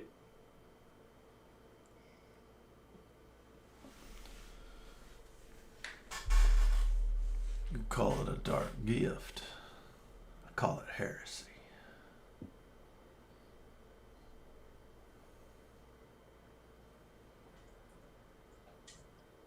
Lizette, you see your brother holding Narok at gunpoint. Is he bothering you, Narok? You are a threat to this entire group. Guys, what's going on here? I thought we was all friends. We are. My brother's lost his mind again. It's the I last- didn't lose anything, Lizzie. What was in there? There was a monster or something? There was a terrible bear. It was so big. It was so big. It was the biggest bear you've ever seen, at least 20 foot tall. Don't listen to him, he's delusional, he's lost a lot of blood. There was a lot of smoke in there as well. We accidentally set some things on fire. There was some fungi and a few minor undead. But there's a bit of smoke back there. I think he's just inhaled some fumes. And I think he was hallucinating a little bit there. James and Narok? Narok looks down at the gun, looks at James and goes, if I'm the threat, why are you holding the gun towards one of us? And I pull the bolt out of my arm, and I toss it on the ground. I'm not the one that turned into a bear. Did I try to kill you? The answer's no, James. He didn't. You know about these things, just He like could I do. have. But he hasn't this entire 2 weeks he's been with us. Yeah, and it's the first time he's lost it and clearly turned into this curse that he has. This isn't right. This isn't natural.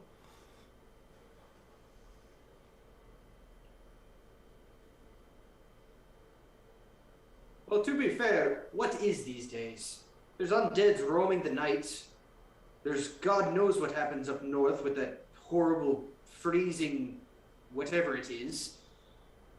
Not to mention the horrors of the war. And he goes like really dark for a second before just shaking his head and going back to his work on the Eridan.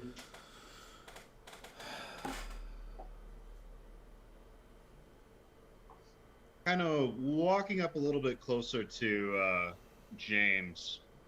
Gavin kind of leans and says, Mr. Barlow, I can understand your hesitancy, But we are not exactly in a land that's full of natural things. Exactly, and that's why it needs to be purged. It is all threat to the normal people, the people who are He just has trying no- to survive. He has made no actions so far of violence against us. Until we have good reason to, I believe it would be fair. The fact To that give he's you a the benefit of the werebear doubt. ain't enough for you. The fact that he has been nothing but cordial this entire time. The fact that while he did transform into a bear, he did so to protect us, should at least merit him some trust. Not permanently, but at least for now. I'm just trying to figure it out. Until I do, I'm gonna keep this weapon pointed at him. I'm just trying to talk. If I wanted him dead, he'd be dead. Conversation tends to be... Conversation... On other sides of the camp, for the time being. I mean, you can still watch him, right? And in the meantime, he serves as a big meat wall in front of all the other things. That is what we hired him for. Listen, I am an honorable man. He did protect. But that doesn't make it any less worrying of what he might be and what he might do. You have to understand, I've haunted these things. I've seen what wild ones will and can do. It's only a matter of time. Mark my words, all of you. Gavin and Edward, don't think I didn't see things either. I'll be talking to y'all later. James is going to lower his gun and we're going to sit by the cave entrance. James leaves you all standing around this really big chest. I'll have to go to James when he goes to sit down, because I stay by Narok, because he's fine. I tell James telepathically, you better have another gun pointed at me if you point one at him again, because if you're being this hypocritical, you're traveled with me this whole time and it was perfectly fine. You have no reason to not trust him when you trusted me this entire time. The only reason he's alive is because you stepped in the way.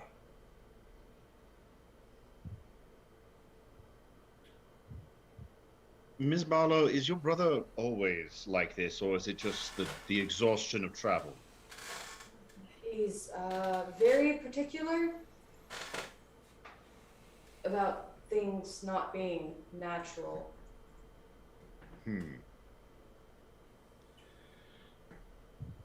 Well,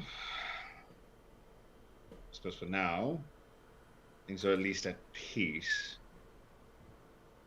Suppose we can at least be grateful for that. Do you know if he's likely to lighten up? Maybe? So, I see a chest over there. Right? Like, well, what's going on with that chest? Oh yes, what is with this chest? Why did you go back in and drag it back out? Well, I saw the other guy grabbing it, and he looked like he needed help. Ah. Well, perhaps we should see what's inside it. I'll plop it open. You plop it open, you see a letter and mini coins. Mini lira. Does the letter look like it has a formal seal on it? It does. It's marked with the same seal as the outside of the chest, the seal of the Crimson Court. Opening it up, you look, and you see that this is a record of levied taxes from a nearby city called Anvermere. It is complete with names and amounts. Doing some quick math, because you're not stupid, you figure that inside this chest there is 70 gold pieces, 70 lira, 210 silver pieces, and 1,400 copper pieces. This is the taxes from Andromir, which was on its way to the nobles of the land. You also see that this is the second taxes levied against the citizens of this province this year. It's a double bleed year. And if things, and with your knowledge of noble courts and whatnot, if this doesn't make its way to the proper people, it'll be a triple bleed year. You'll have to pay a third. Yeah, you'll have to play 3 times. But you have found the taxes of the city of Andromir. Okay. You figure it's nearby because you found them here. Right. Okay. And how much was it again? I will post it in the chat, but a lot. Gotcha. 70 gold pieces, 210 silver pieces, and 1,400 copper pieces. Wow.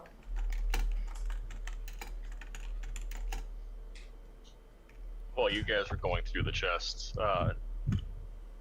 Narok walks to the other side of the cave from where you guys are, and lays down and falls asleep. Okay.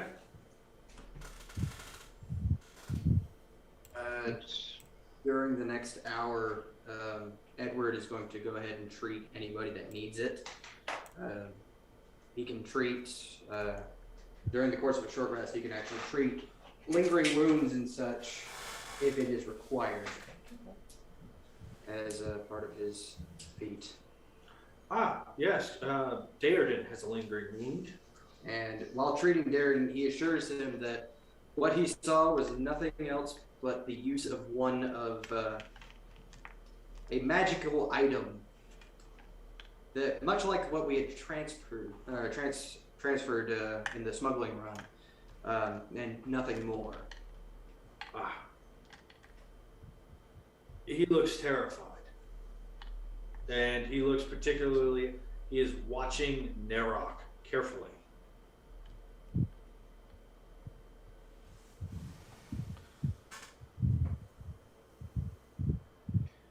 As he had no clue that Narok and the bear were the same thing until James just said it. All right. Well, Gavin's gonna set up a tent. Yeah, you set up your tent. Yep. I have a tent as well I want to set up. If not, I just have a bedroll.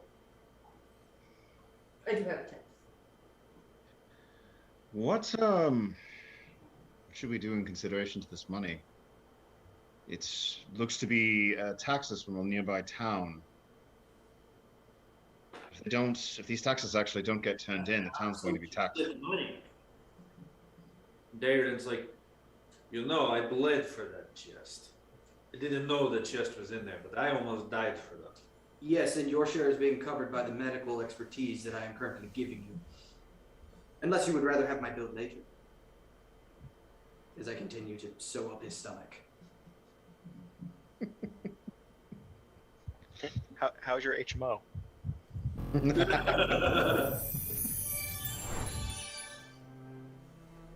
Do you work with all health insurance plans, or are there certain plans that don't I am afford sorry, you? I am not covered in the province of Castanella. It's a regional thing, and if you are from the Great North, then there is a premium. Gotcha. Understood. You get a discount if you're from Lisich. But this looks to be taxes for this specific town. Chances are, if this does not get to the nobles, the town will end up getting taxed again, which... we're going into winter, right? It's getting into winter season? Yes, you're in the height of autumn. Currently. Gotcha. I'm assuming that given with how we would probably know how this stuff works to some degree, if they get taxed a third time, that's probability of a poor town probably is gonna have some people not make it through winter because they can't afford to keep living. So I believe this region, they survive on trade a lot. Didn't we say that this chest was like 500 years old? Everything in the room around it looks old. It looks fine. Darren also looked near 500 years old there for a few seconds. Oh, okay. Yeah, the fungus. The fungus. There is a terrible fungus among us.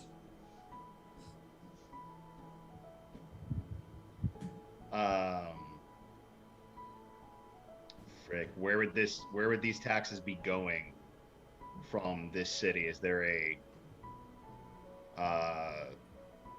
collection outpost or anything that's within?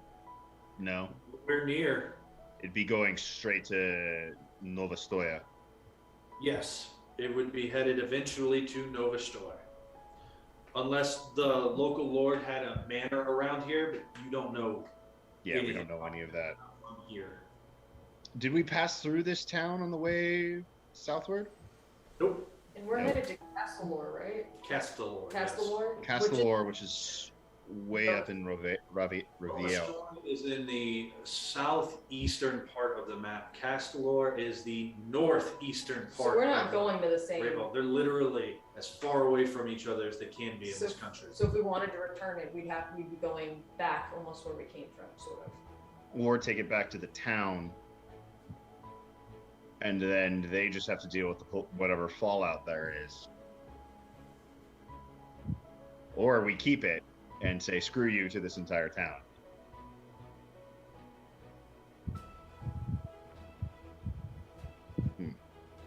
If we returned it, would the people even believe that we're returning it for good reason and not that we're the ones that took it and just changed our mind?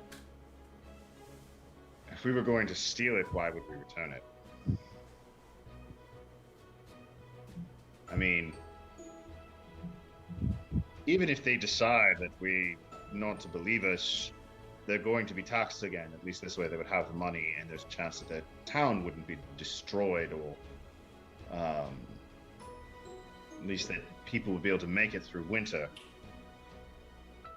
I think my connection just went out.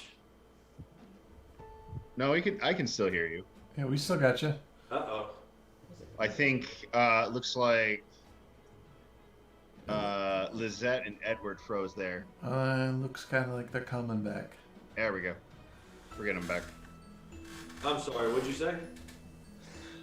No, I was saying, even if they choose not to believe us, that they would still at least have the money they need to be able to pay taxes when they come back around for their third attempt.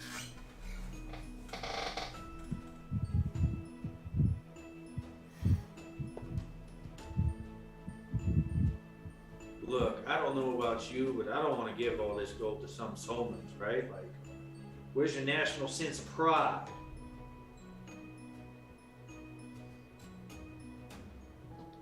Didn't Riebo and Soma originally used to be a singular nation? He has point. Yes, we were a singular nation before the vampires came and tried to turn us all into cattle. But in that sense, you have no care for your brothers and sisters who lay under the rule of the vampires. That is it. He only cares about the gold. Astoya, this is the land of our own. We are the only free people in all of Etharis. We must stand together. Till this is, I don't know, that kind of gold could really change your life. It is a lot of gold. But I do not know this Anvermere. I never hear of this land. Do you know Anvermere? Does anyone You don't know. that? No. Map. No one make map. Strange. There is no map. You walk the land, you die. That's fair. Who's going to make map? I had to The call the ones vampires, that they can tried. walk the land just fine. So, Lord DM, Yeah. with the stuff we kind of ended up rolling for my background, I am supposed to have like friends every frickin' where. Do I know of any persons who are from this particular region of Astoria? No, you do not. This is a poor region of Astoria. Okay. Your friends roam in higher circles. Yeah. Okay. Not Astoria. Your friends in Castelor. Okay. Do you have to flirt with my guild for any work or anything like that? No, this is too far from the war lines. Okay. I didn't know if my guild was mercenary guild. No, this is too far from the war lines. Okay. How far out would Anvermere be from here? I don't know what this paper say. What does the paper say? It doesn't. I'm about to switch to the Alvears accent. It's a tax record, so it says, you know, this citizen, Dela Garenthal paid X amount, and this person paid X amount, and this family paid this amount. It's tax records. Mm-hmm. So in order to even return it, we have to find the city. Mm-hmm. Are there any towns, period, nearby that we know of? Felix, he says, well, I mean, we're a day's walk out of Crow's Bend. That's where we just come from. Do you really want to go backwards? And the next city that we're heading towards? The next place that we're headed towards, there's this roadside inn called the Gear and Sear, run by an old girl named Sooty. And we're going to Sooty's Gear and Sear. That's where we're headed to tomorrow.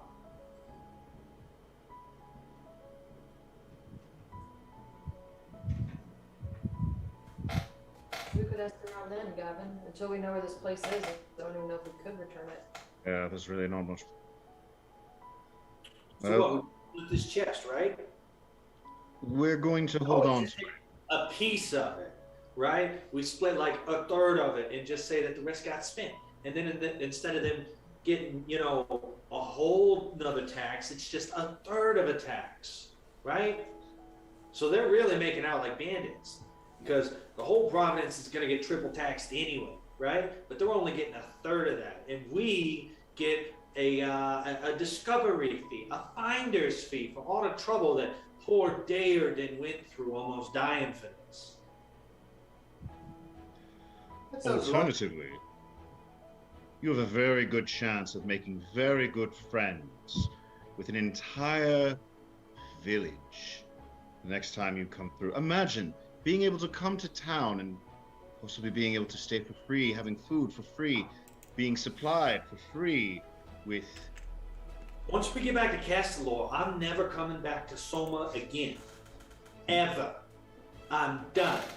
The life of a smuggler is not for me. That's why I took this big job, to get rich, and I'm gonna go open some general shop somewhere and sell dumb adventurers like you all the gear that they want, and I'm not going nowhere.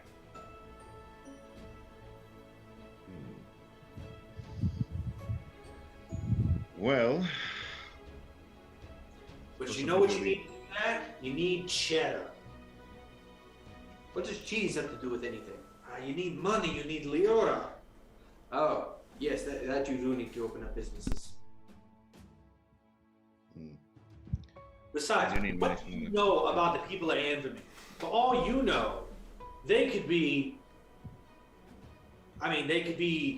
members of the Order of the Dawn trying to save everybody, or the people of Anvermere could be a post of inquisitors all the way from the Castanel and Providence trying to kill everybody.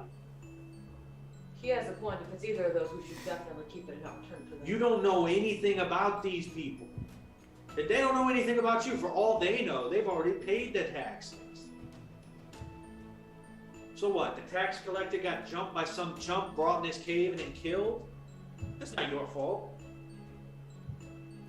That's not up to you to try and make the world right.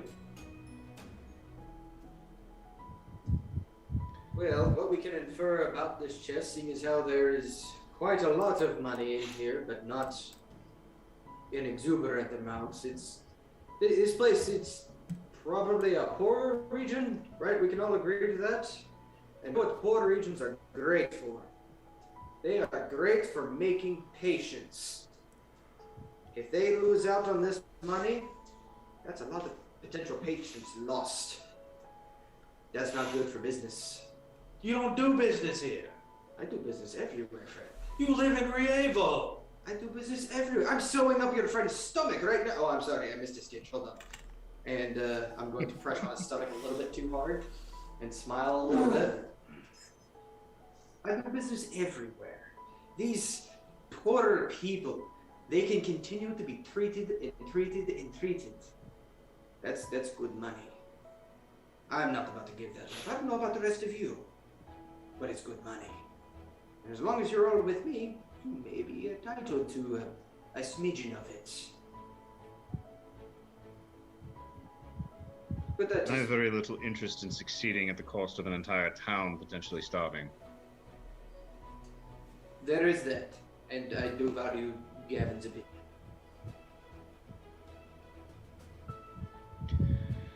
Well, I think something... we should take this money and add it to our little chest inside the armored car, and my armored car that keeps us all safe on the road,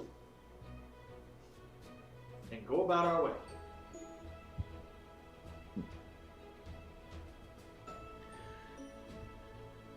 Perhaps kind of glancing over at Narak and then over at James, we should wait until tomorrow, once tempers have cooled, wounds have healed, and we're in a little bit of a clearer mindset to be able to make such decisions. That could be fair. Fine, we'll load it up tomorrow, but we gotta change chests. You don't want to be walking around with a tax collector's chest. Gotta put a target on you. Duly noted. And with that, we are at time, everybody. Awesome. So, Dark Watchers, I hope you enjoyed this, our premiere episode of Pact Tactics. Thank you to all of our players, all our player characters out there. Rose, Douglas, Brian, Mason, and of course, Tech Wizard Ray, for all of your hard work.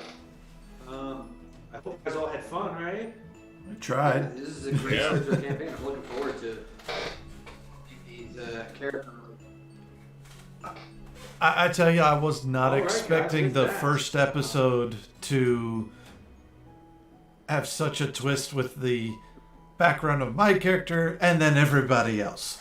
Everyone. I didn't think that was coming for a while. I thought that would at least be like episode 3 or 4. Yeah. Good stuff. Mine's still safe. But we're gonna have a discussion about this, everybody. If you want to rewatch, we're gonna be posting this on Saturday for a watch party, right? That's still a thing. Yeah, we're gonna try. We're gonna try. That's the goal. That is the goal. And until then, all of you Dark Watchers, stay spooky. Bye. Wait.